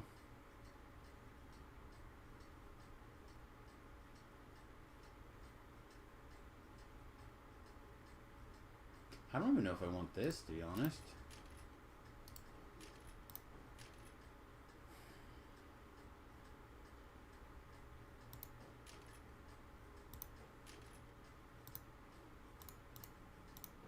This is great, though.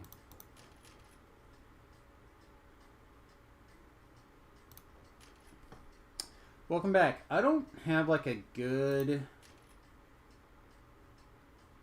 build for barbarians. I guess we take these attacks just to have them unlocked.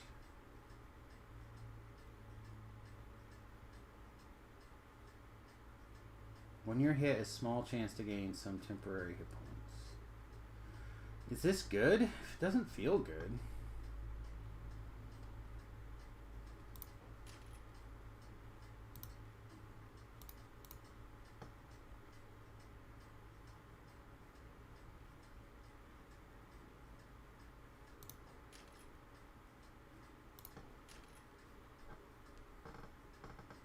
Alright, so now we need to spend 5 points in this tree. Now I feel like we have an opportunity to decide if we want to go up this thing. Increases melee power. Okay, so that's good. By some. And then this just changes the amount of Bane dice. That seems bad. But grabbing 5 melee power seems good. That's all melee power stuff too.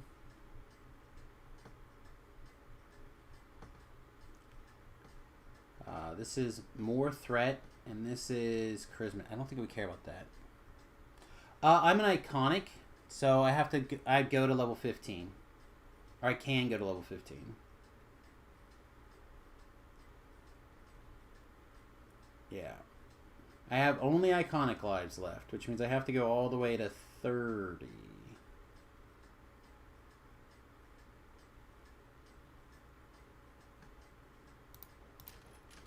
Sure. What does this tier 2 do?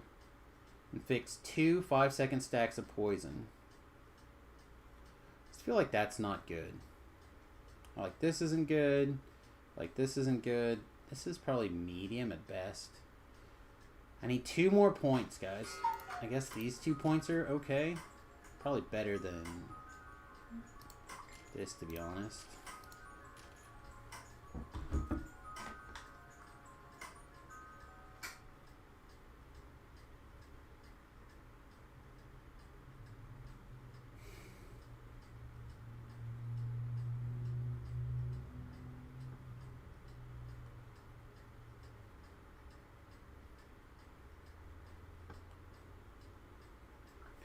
Okay, sorry. Little brother's messaging me.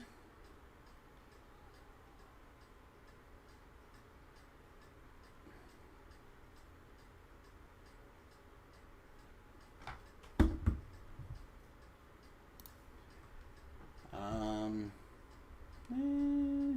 little bit. Okay. All right. Sorry. Great time to check out the new ED change. That's kind of what I was thinking too, right? Like, If there's going to be a chance that Shifter's good, it's going to be now.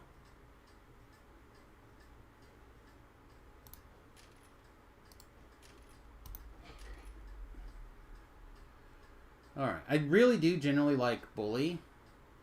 So maybe we end up reworking and taking it anyway. I'm just not sure. Definitely want this.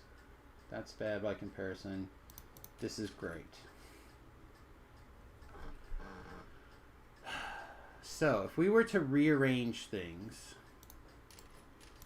to be able to take Bully, Tier 1 look like that. And then what?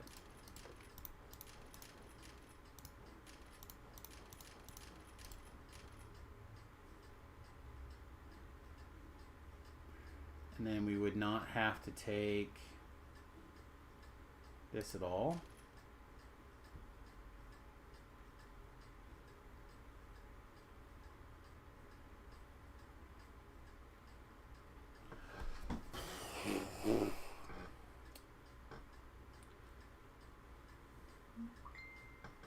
So do we need 3 more Intimidates?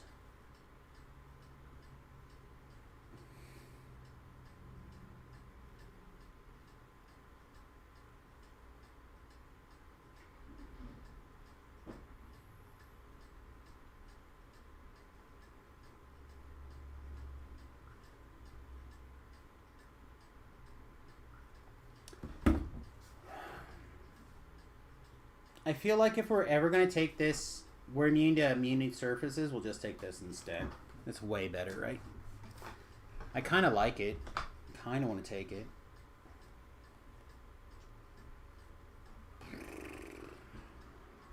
Just don't think we're ever going to make helpless enough that this is going to be exciting. Alright, Frenzied Berserker. I typically really like Blood Tribute as like an emergency way to heal, but I don't know if I care.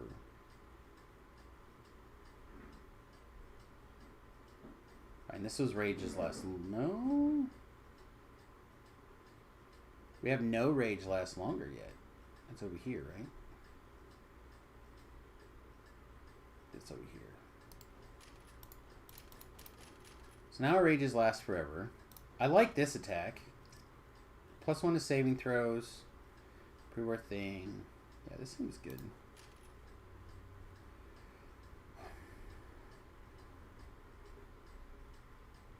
When you just have 10% hit points all the time.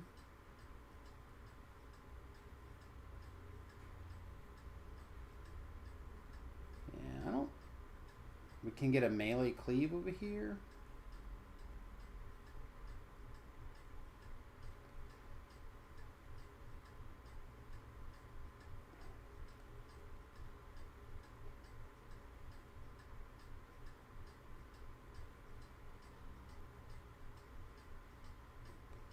Man, I really like Occult Slayer. We'll try. We're going to continue to try this one, I think, but we might come back to Occult Slayer sooner than later. And then I get a universal point. Yeah, I get a universal point. +1 to hit in daggers. That seems bad. +1 to hit versus evil. That seems bad. Inquisitives +1 to hit all the time, right? Yep. Ooh, good enough. All right. So that will be our current load layout. Am I thrilled? I don't think so.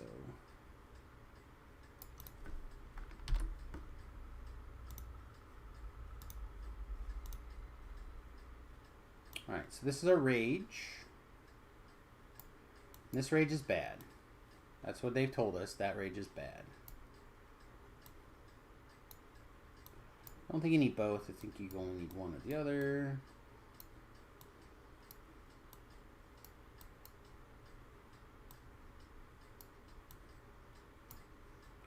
Alright, so we got an action boost, we've got a cruel cut attack, 30 seconds, that seems like a long time. Magic Fang is a short-term buff.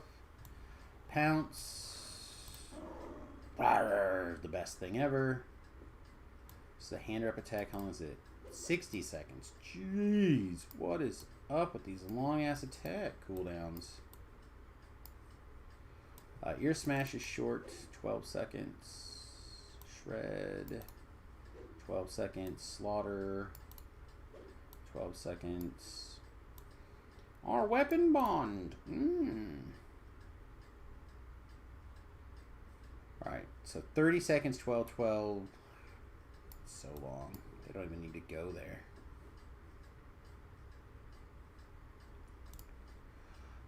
Feats. Barbaria feats.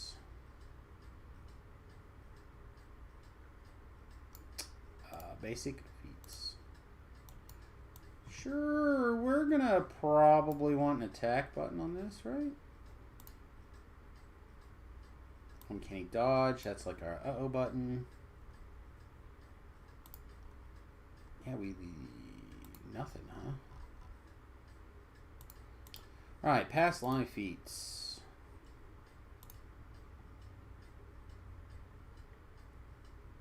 Skill mastery as our martial doesn't seem right. Life over death doesn't necessarily sound what we need. Primal Bastille, maybe.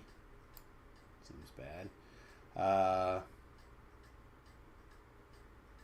Martial double strike seems correct though. Primal Colors of the Queen, that sounds right.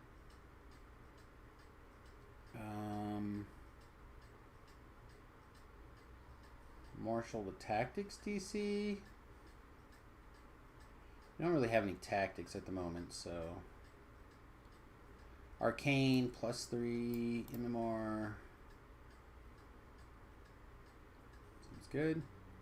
And then Divine, some extra healing amp, I guess. Because the Divine power over life and death doesn't seem great.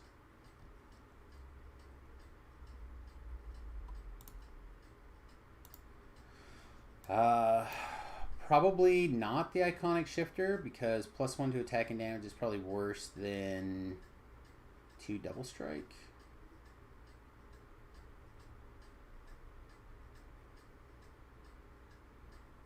We could Purple Dragonite Sprint Boost, but I don't think we want that. Yeah, I guess ASMR.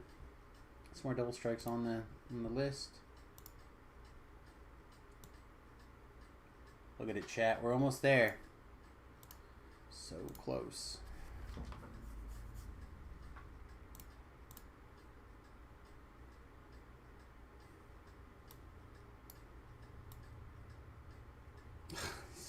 Oh, that's the wrong bar. I just have such a long cooldown. I don't think we're going to be very happy. Oh. Alright, that's definitely in. That's a maybe. Okay. Gear. Let's look at gear. Gear is going to be a little bit of a complication, I think. It'll be easy to take like the melee stuff from Sharn to start with, but then after that, I'm not so sure. So, 14 to 15, go. Hammer Fist.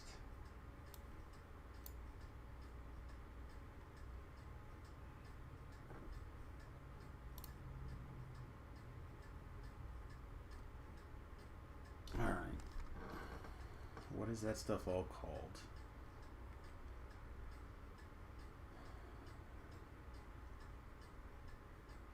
Family Recruits. I'm like pretty sure that's part of it. And then one of these armors.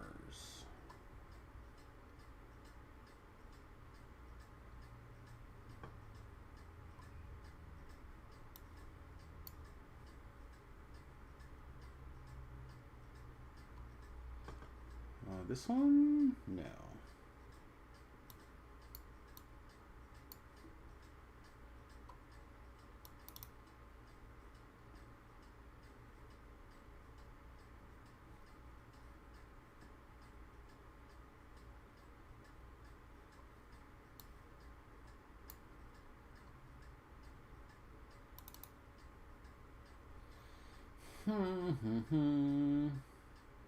How's that thing called? No, that's not it. Not this, right? Oh, it is this. So we get light armor. We can't get the medium, right? Because we need to be able to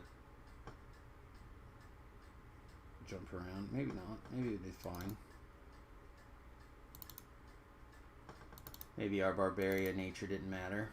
Barbarian!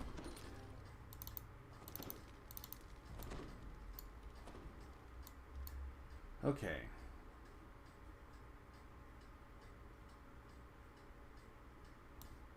I'm going to grab these for now, but I don't think these are going to be our very popular hand wraps for very long.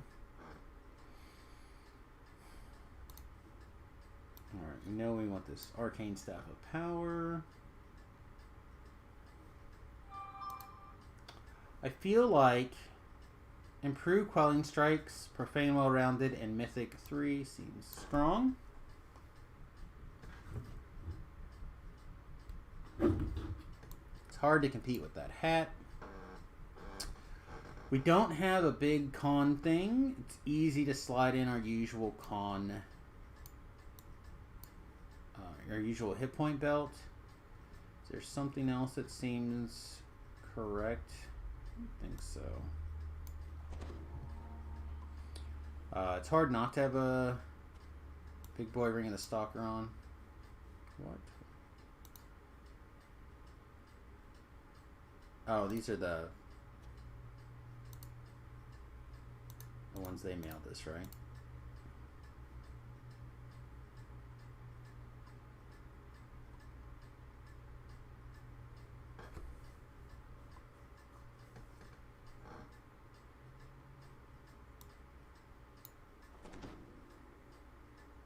Yeah, the potential hand wrap option. I forgot I equipped them.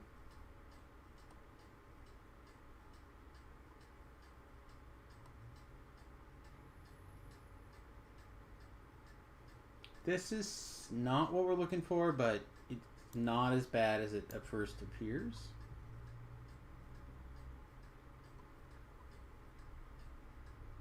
The big shield bonus is pretty okay.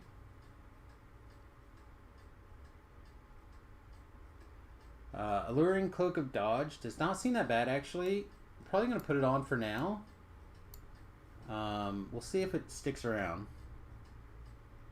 Not sure. Don't want to pretend like I'm sure about it at all.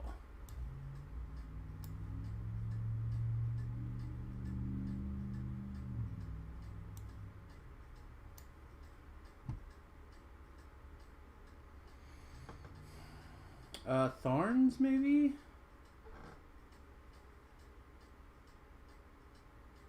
Thorns are not the worst, I guess. I don't know if they're exactly what we're looking for. We also have like some con goggles, right? That might be better. Collective Sight set up for con.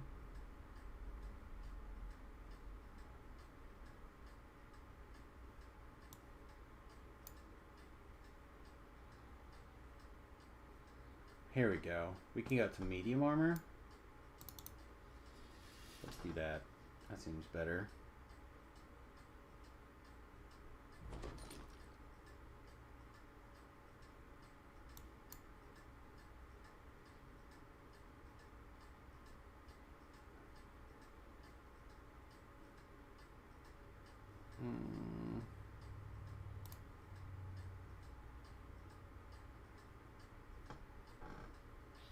Okay, so we still don't have that hit point item. A couple of hit point items we don't have assembled yet.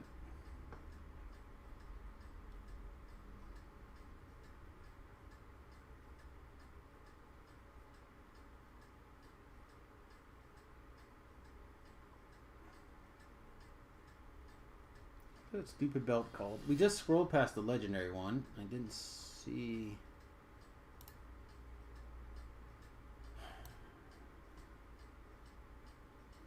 There it is. Bronze Dragon Scale Belt. It's hard for that not to just be your go-to, right? For me, anyway. Wisdom is spot. Wisdom is fine. This is Insightful Con. it's a little worse, or a little better than that, but I think this Tharn damage is just going to be better. Okay, now I'm going to open up the ring slot a little bit more, and the reason why is I just almost always end up wearing the same ring of power. Almost always end up wearing this ring of power. It has so much on it for level 8. Command, quality strength, heavy fort, melee alacrity, armor piercing. Like it's a big boy.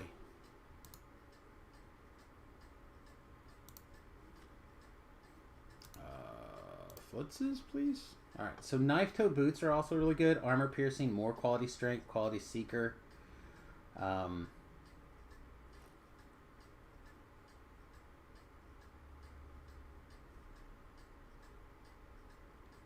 Dodge 8's taken care of. Parrying 3's good. Insightful Seeker's good. Rather armor pierce.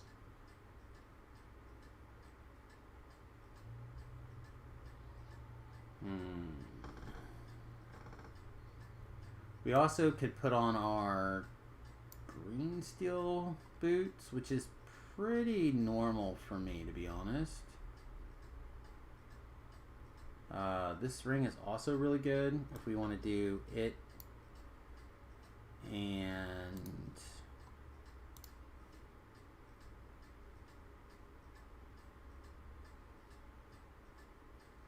probably by doing this right now I just made 14 copies of this item. I don't know. We could do that and precision.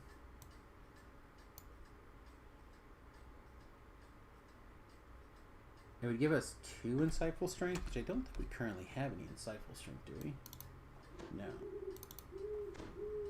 But we could slot insightful strength or craft it or something, right? I feel like we don't have to do that.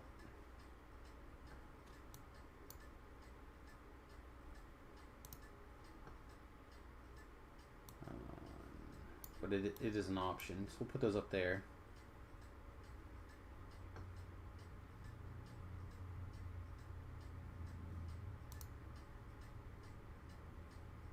And then I feel like there's a better pair of bracers for what we're doing.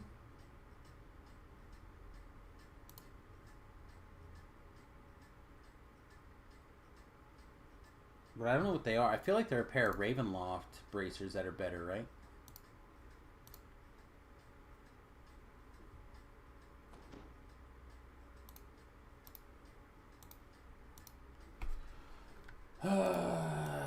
This is where I miss encyclopedia beef. Encyclopedia beef.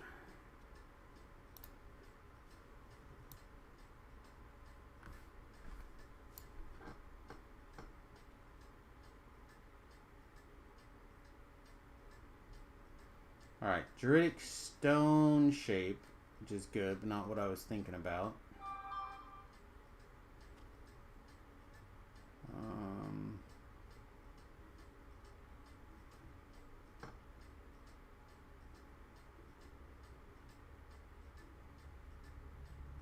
I don't see anything else there that has that power. So let's... What is that called? What are these stupid bracers called? Reinforced Fist. Razor Claws Arms, level 15.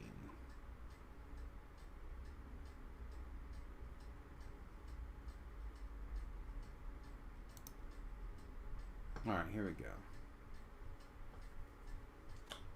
Prisoner's Manacles. This thing... Brawler's Wraps. What are this? Desire in the Dark hand wraps? That seems bad. I'll have to look for hand wraps soon, too. Is this also hand wraps? Archon's Trial hand wraps. Yep. I'd rather not put these upgrades there. Perfect Pinnacle. This is what I'm thinking of, right? This is a stupid ring. Yeah, this is what I'm thinking of. Deadly, Stunning. But we're not centered. Depending on your monk stance. We don't have a monk stance, so I don't think this ring is what we're looking for either. We could do a belt, but that seems bad compared to this belt. Probably. Like, what's this level 14 version? Vitality reinforced fits? Yeah, that's garbage. Let's see. Moonrise bracers. From reach from the sky. Ah, this might be it, actually. This doesn't do anything. Enhanced key. Reinforced fist concentration. So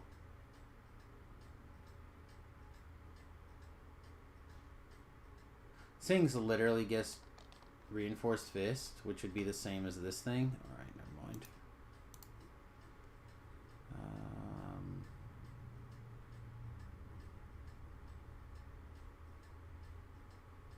Yeah, okay.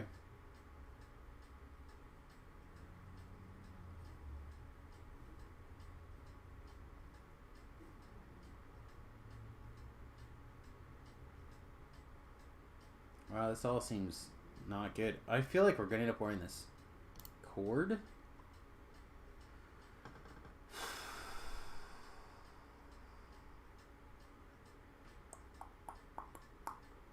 It's got to be better than this, right? So, okay. We'll keep that in mind. Oh, I think that means that we can just leave it for now. Kind of think we're going to put on our green steel boots. It is calling to me, for lack of a better word.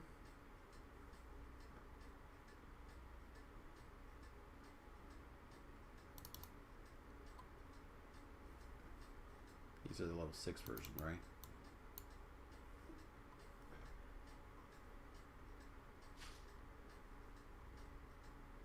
Alright, so that's Vampirism at level 12. This is Lesser Vampirism at level 6.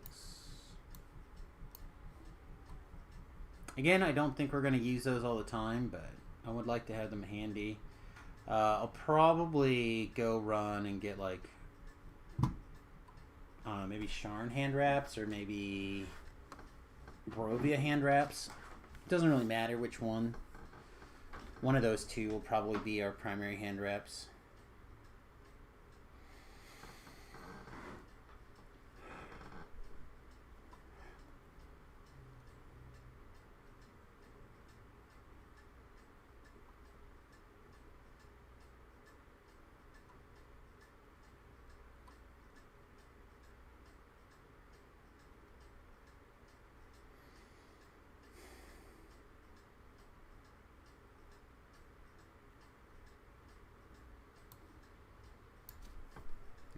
My screen. Get out of here.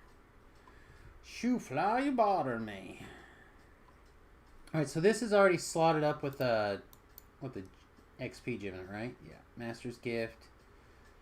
I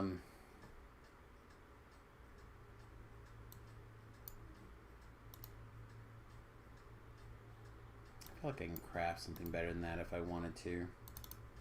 With the current system. I might be able to craft something better than this with the current system too. I have to look. There's my boots. Might be better than just craft something in general. Level 15 might just be much better. Trinket.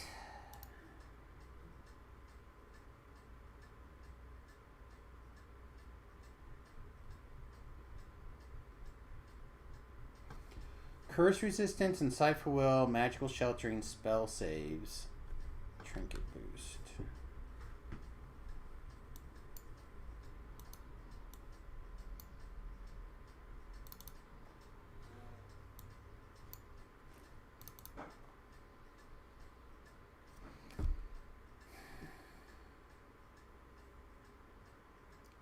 I think it's good, but what else am I going to put in? Melee alacrity.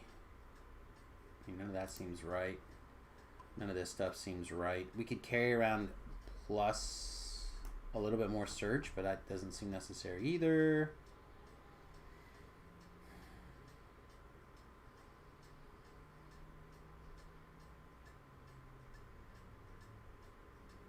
So I was watching TikTok while I was on the Tot, and one of the videos I watched brought up an interesting question. In pen and paper, if you didn't want to allow Dragonborn to have a breath attack, what would you use as a trade-off?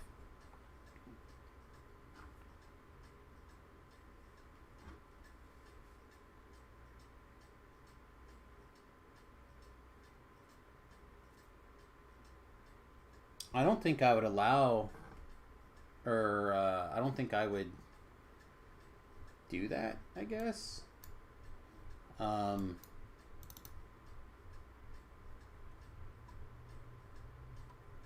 But I suppose if, like, my player came to me and they're like, hey, I know you don't like Dragonborn for whatever reason, but I really want to play one. Like, I've had races, like, I've had DMs and I've had races outlawed. I've certainly done it in the past, and I've had it done to me in the past. I don't like it. I'm like, hey, if I'm using the printed rules, let me use the printed rules. But,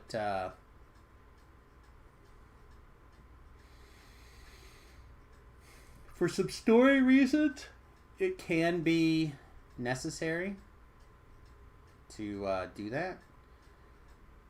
I don't know what I would do as a trade-off.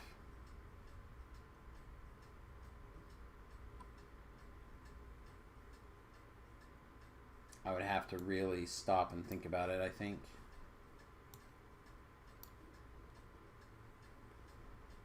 Still feel like we're missing something important, chat, and I can't seem to figure out what it is.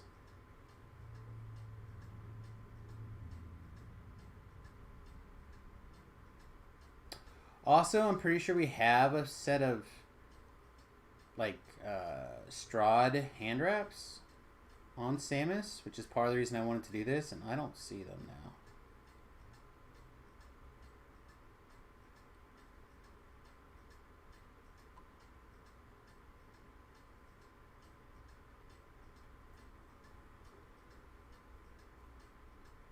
I was gonna, like, get them pulled out to make sure that I had them, because I think they're level 28. I'm like, no.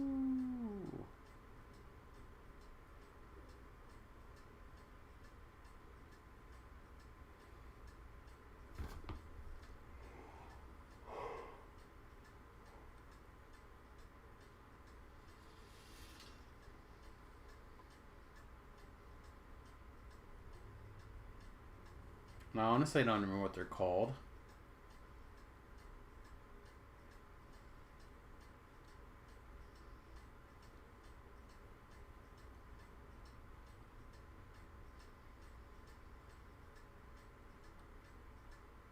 Yeah, I don't see him either. That's great.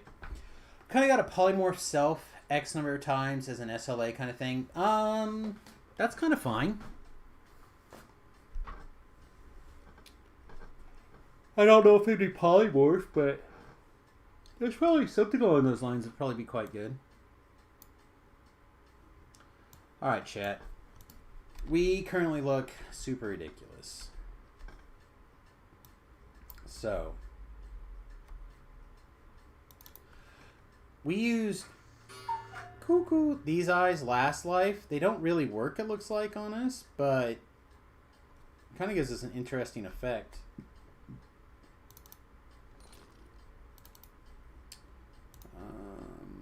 Cosmetic armor. Hello? Oh, because there's a level range. There's no cosmetics in that level range. We could play around with... I really do like the white one, actually. Which means we need to have a cloak with a Reaper or the bonus on it.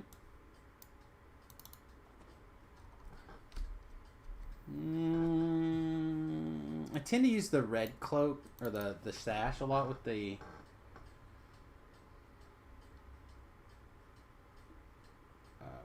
red.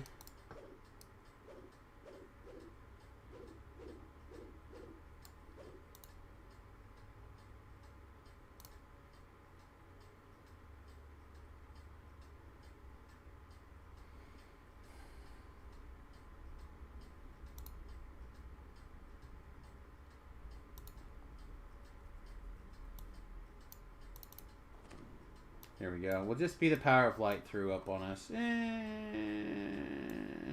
Let's Seems dumb.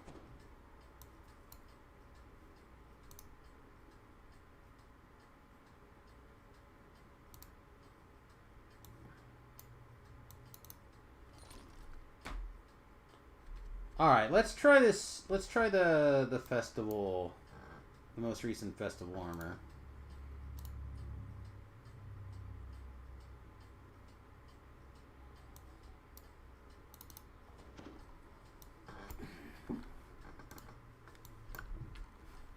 How's that? Does that seem fine? Yeah, it seems fine. Wow, chat. Look, looks like we may have a whole second bar, couple of bars here not needed. I guess we'll figure out if we got to put trip on our bar too. This seems so weird. Okay, those are done. Those aren't active yet. How about Reaper enhancements? Reaper enhancements seem good, right?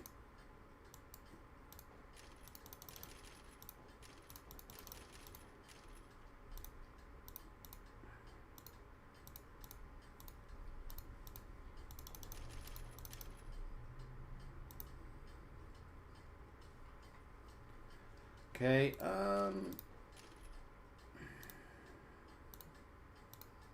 Charisma.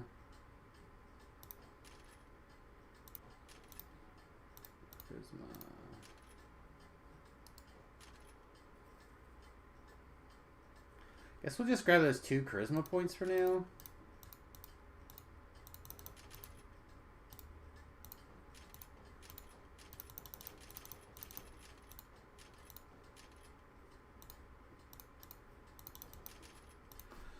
Alright, what is our... Alright. So if we give ourselves permanent freedom of movement, we probably don't need will saves. So do we try to raise our not very good reflex save, or we just go more forward? I guess we just go more forward, right?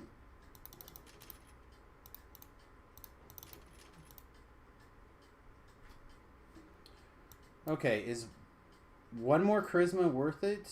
No, right? All right.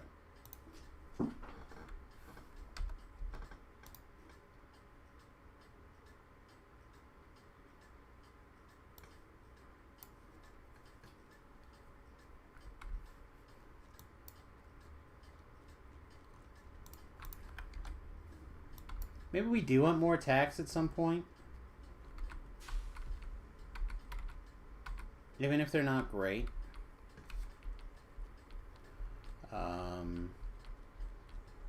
I think we'll probably go ahead and take the will saves at some point, or the freedom of movement out of the out of our tree, of our racial tree.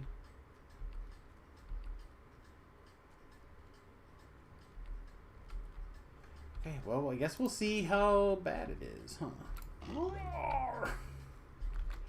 I mean, if you do nothing else but pounce, I think it's probably pretty good, right? Oh, should we make a weapon? CC planner, please. What would a hand wrap look like?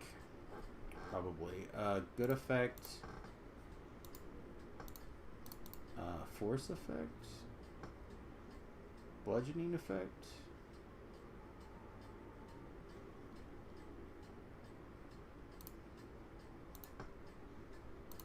Vampirism. Assume it's got a red slot on it. We could put on like elemental damage on hit, right? So 46, 46, vampirism for 2d2, and then whatever we can find on a red slot. I mean, that seems good, right? Better than going and crafting a Syrian weapon for the life, probably.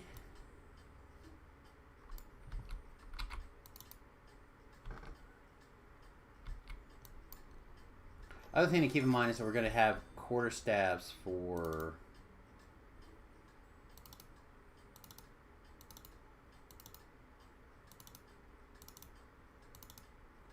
some shenanigans.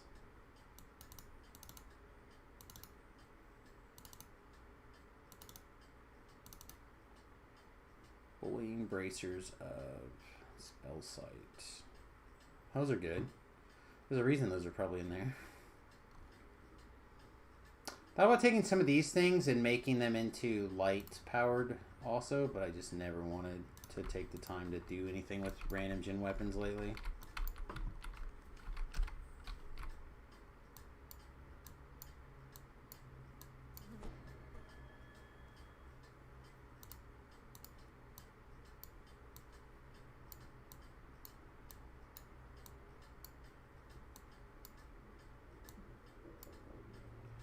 Also missing a green bag. Better not go craft without bags. It's a surefire way to make yourself mad. I don't know if people will like me in that regard or not, but I feel like if I have to go back to something because I just didn't grab all my ingredients, I will feel dumb. Oh, here's a glow ball killers too. We should grab the glow ball killers. I'm adamant about my ability to kill glow balls, for those of you who are not sure.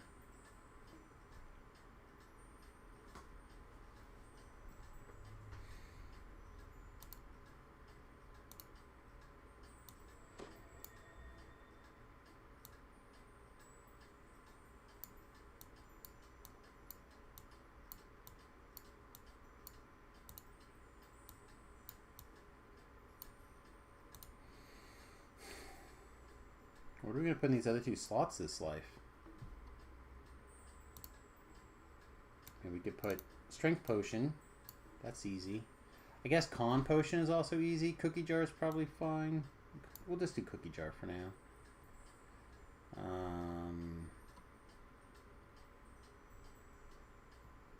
Yeah, I think that's probably fine for now.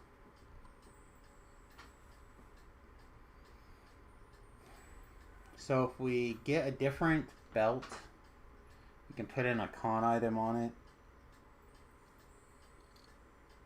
for a reinforced fist, and then we can switch this out for whatever. Okay, I suppose. I'm going to grab these also as a charisma skill item, basically.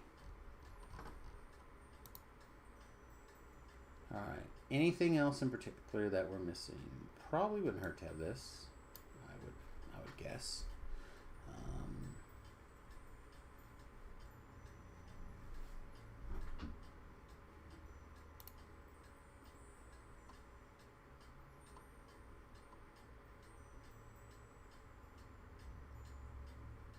We could do sunglasses instead of glowy eyes.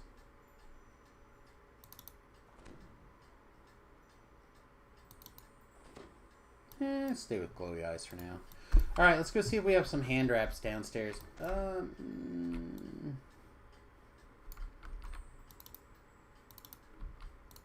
think this is where I want to go actually.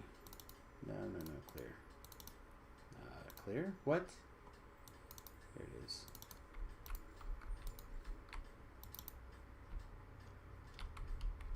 No, that's the large one. What's the small one? Here we go. Alright. Small chest. Big chest. I feel like this small chest sometimes gets like weird weapon stuff thrown in it, and I think that might be where I'm thinking of is at. No.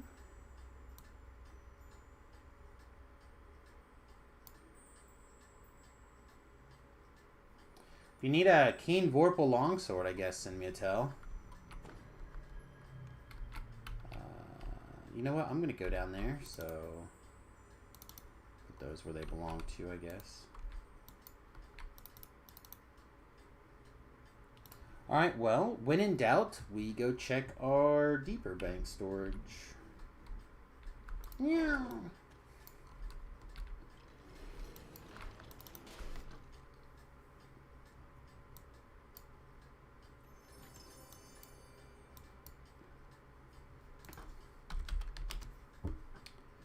silver threaded hand wraps. I don't know if we need a particular metal so much as we need a couple of slots.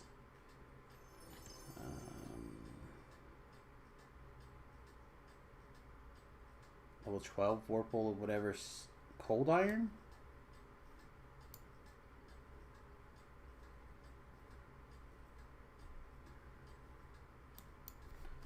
Cold iron and silver threaded. Come on. I feel like I have to have something with a slaughter or some in here. Red slot, Ghostbane, Holy. Adamantine line. Well, that one can stay. Not that it'll ever get used, but that one can stay. Yeah, hand wrap build, baby. Barbarians have always used hand wraps. Since the beginning of time, barbarians like hand wraps. So we plotted out what we thought a good pair of hand wraps would look like using the CC planet, right? 46 good, 46 bludgeoning, vampirism, a red slot with whatever that damage is that we decide we want to put in it. That seems like a pretty reasonable pair of hand wraps for a life or two.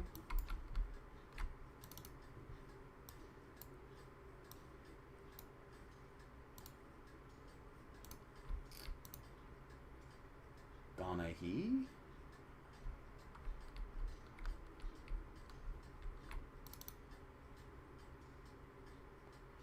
Yeah, I'm hoping to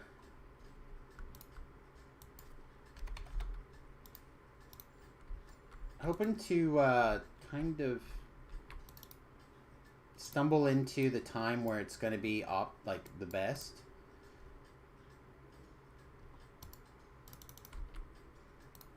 Again, my thinking is if it's ever going to be good.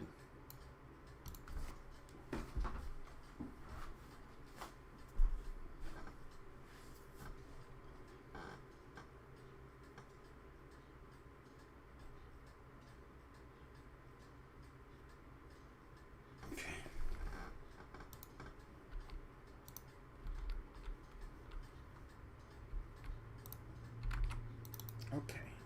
How about now? Hey, we did it. Okay, so level 15. Good. Bludgeoning is BLU. Vamp.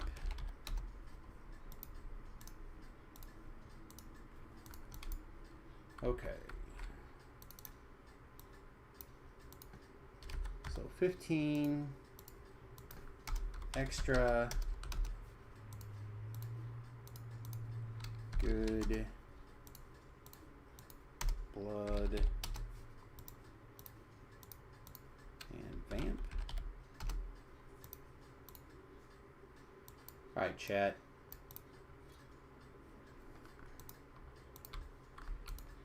These old hand wraps, I guess, are going in the...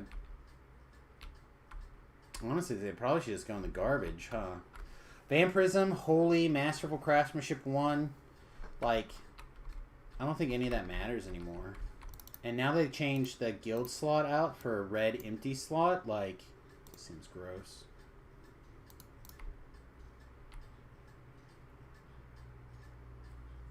I don't know. We'll leave them over here for now, but I have the feeling that a lot of that stuff's probably dead now. Alright, what... Do we want to put, like, force in there, maybe?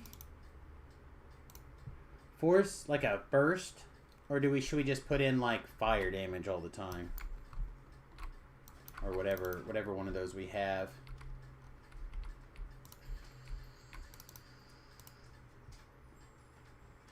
Adamantine knuckles are pretty solid, too. They'd be fine, I think. Medium, probably. Like, I've had lives where I've used them before, where you can, like, put in a bunch of augments, but their base damage or whatever's just kind of medium. Alright, Ruby, 2d6, 3d6, 46. Let's take a look at the 46 one, see what level it is. 46 is level 12. So 5d6 maybe? 5d6 is level 16. So we can only add 46. So we can add 46 extra acid, shock, flame, or frost. Or we could add in...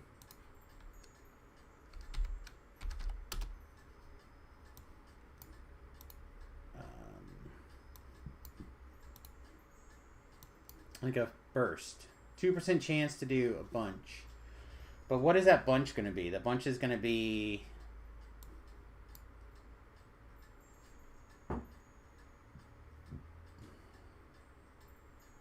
Three to 12 damage, so 3d6 per minimum level of the weapon. So the minimum weapon level of the weapon is 15. So 15 times a bunch. We are 2-weapon fighting. I guess we try it. Worst case scenario, what? I ruined a thing. Woo!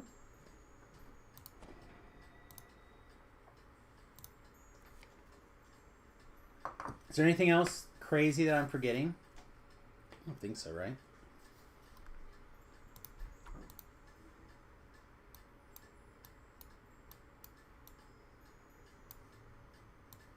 I think we're going to need those potions this life, though, chat. Okay. Ugh. If your attack speed is good, the Stone Dusk out of the Lord's March is realistic, too. I think there's probably still a pair over here, right? That used to be my go-to. I know I have a quarterstaff over here still. The thing that I don't like about vampirism, lesser vampirism anymore, is that when they changed it where you could not get 1 full point of healing out of some sort of effect. But then they kind of changed it where it doesn't go off as often. In Reaper, it seems like. So, it's kind of weird.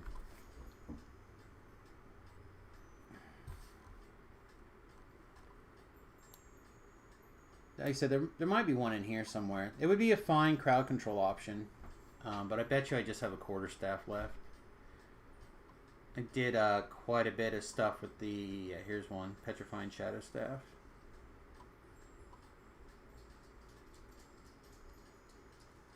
Oh, I know what needs to go in these 2 slots. GTFO.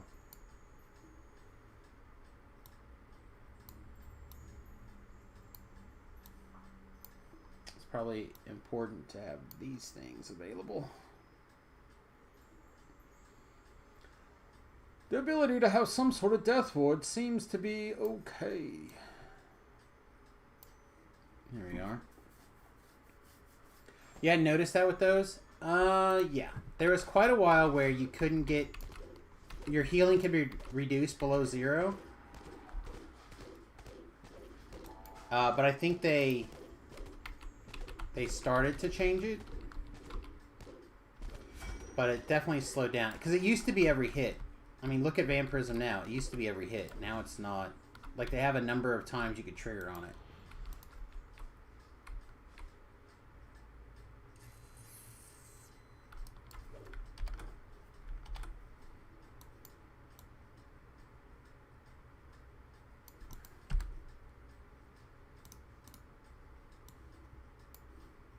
Some sort of throwing weapon if we need it. Some way to get up in this jump if we need it. Extra defensive thing if we need it, which means I need another hat over here. Probably is fine to be able to point at things. Probably be a good idea to have a horse out.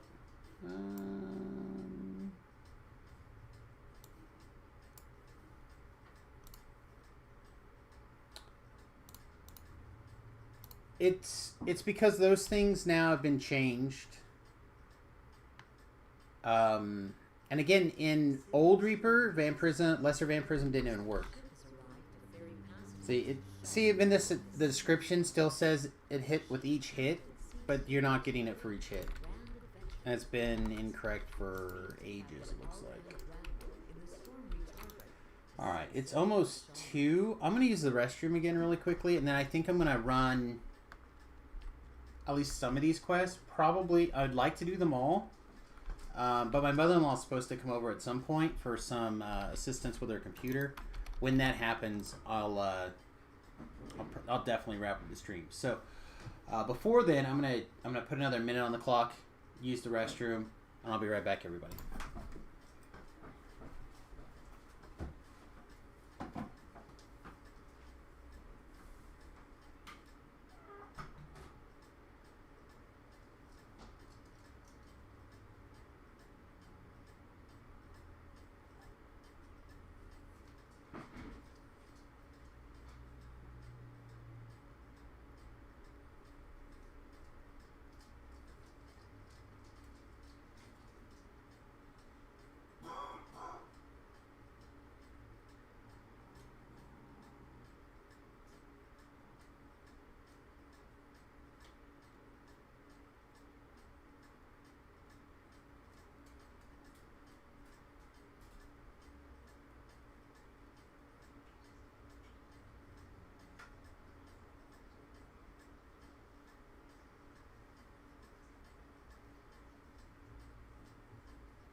Sorry, chat. Back.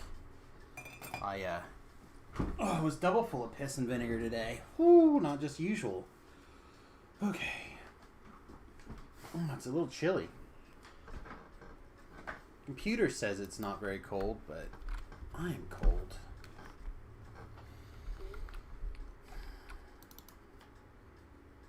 All right. So what do we think, chat? We just roll into a chill R1 to start with, or we just go crazy? Oh, 27! I have no idea what our healing's going to be like, to be honest. It might be real bad. No idea.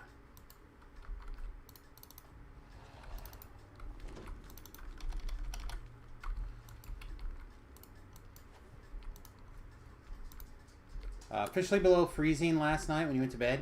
Yeah. I need to keep an eye on things. Supposedly we haven't gone below freezing yet, but we were like at 36 at night. Limey can't stay out for very many, like not too many hours in a row at freezing. So Limey might get brought in. Limey, for those of you who don't know, is my lemon tree. And he'll probably end up living right here for the winter. It'll get some sunlight, not a lot of sunlight, and I could put another light there if I decided I wanted to give him some extra light. But I'm kind of hoping that I find somebody who wants him, that'll take care of him. Because I don't have a place to put him in the boat.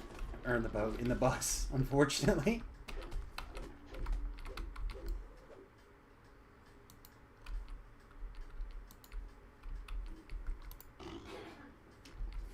Okay, well, we didn't get past the spawn point, but we were close.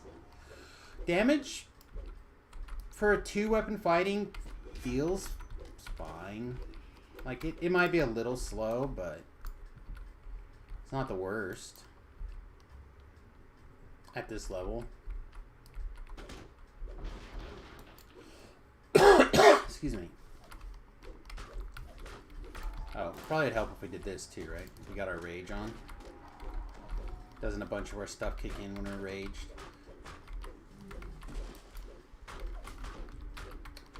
Plus, we're going to want our rage to pretty much be as long as possible, right? Not necessarily as often as possible, just as long. We want to be rage as much as we can. This must be where the panthers make their den.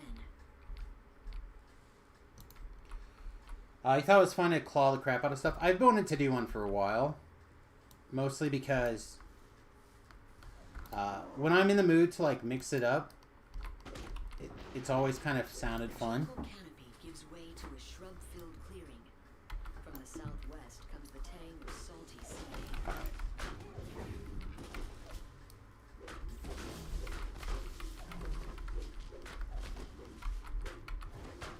Just such a long cooldown on it.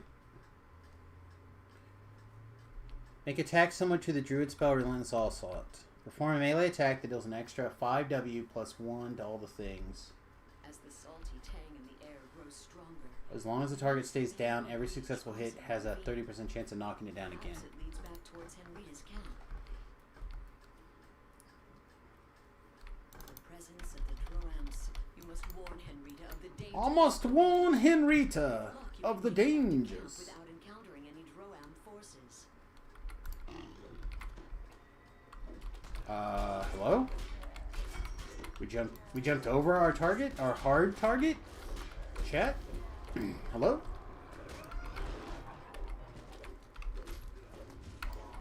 The armor and weapons of these dead creatures matches the ones on the beach. Clearly this was Seem a little bit savage. strange to anybody And else? their hostile reaction to your presence supports Yolevian's invasion theory.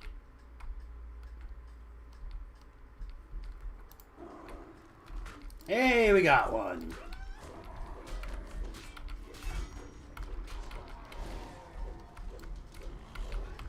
No more spells for you. Bad.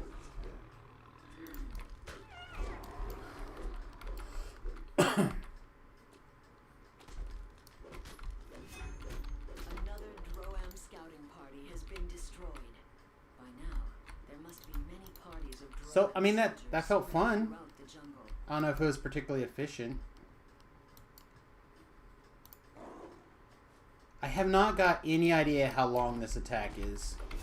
Like, there's nothing that tells you what the radius is on it or anything.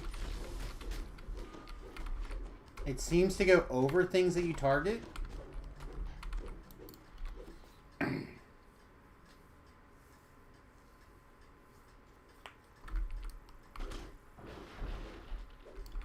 A sturdy bamboo fence stands several yards off, guarded by a solitary vine thrasher wildman. Diplomacy, diplomacy. The guard did not hear the fate of his compatriots.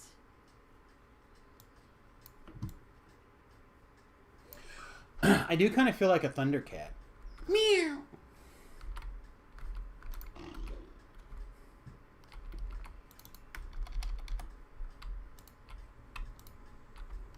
Oh. I didn't necessarily mean to fight this guy.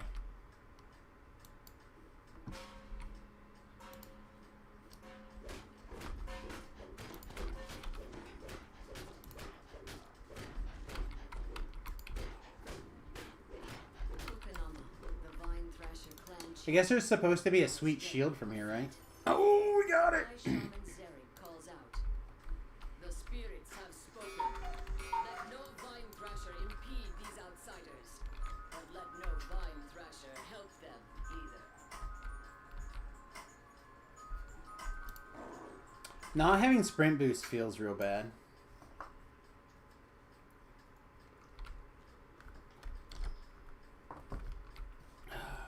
Maybe that's the best reason to go Frenzy Berserker. Sprint boost! Yeah, we'll be okay.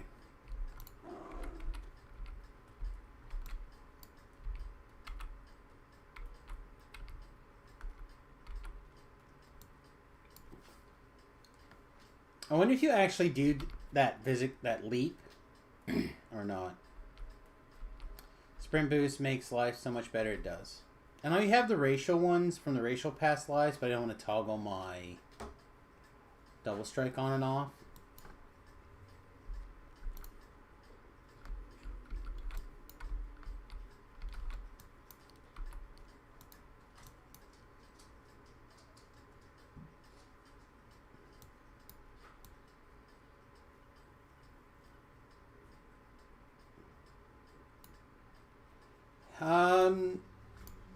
I don't think anything. I don't think any of the Epic Past Life Feat stuff has been changed. Except I think they added... I heard they added some past lives, some Epic Past Lives. I don't know, I honestly haven't looked that much into them. Nothing? Okay.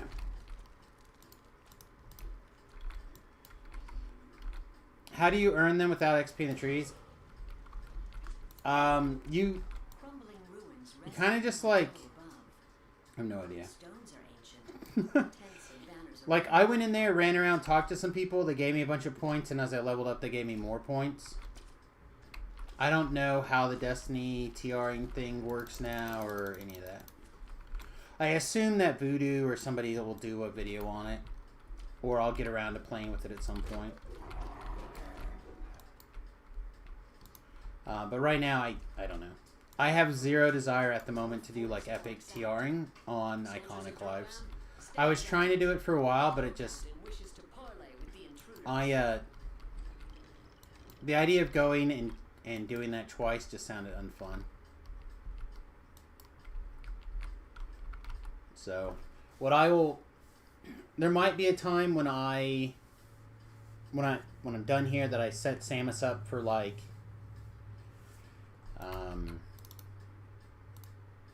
something, but...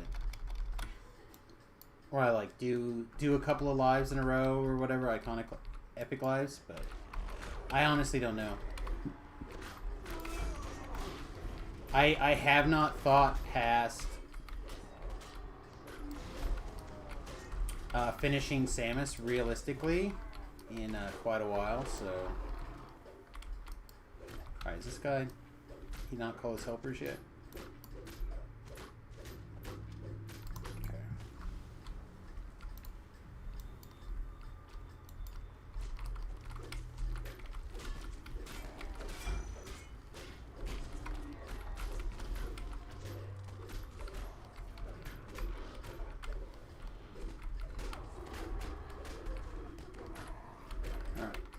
Now you can die. From what I heard, TR feats are now part of the Epic TR stuffs. Yeah, we haven't done a lot with the Epic TR things just yet, so... Right now we just did Iconic, right? And it worked exactly the same as our last Iconic life. It went, what life do you want it to count as? And I clicked the button, I think, right? Their invasion of Zendrick will be slow. Enough, perhaps, to give Stormreach time to prepare for war. So... Oh, that was our last Morning Lord life.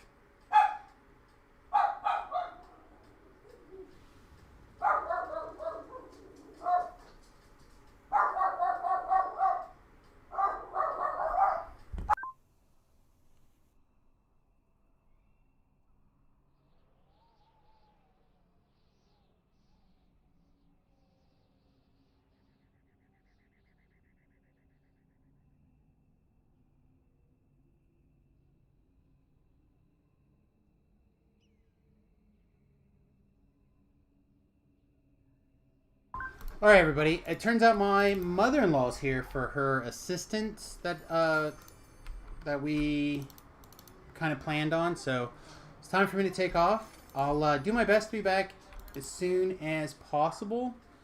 But it'll probably be after a longer break. Get her squared away, stuff like that. Alright, everybody. Peace. Much love. We'll see you guys later. Don't forget to like, subscribe, follow. If you're not a Patreon, patreon.com/Samus is the perfect way to help the stream. Couple bucks a month, 95% goes to me, and it really does mean a lot. All right, peace and much love, everyone. See you in a few hours.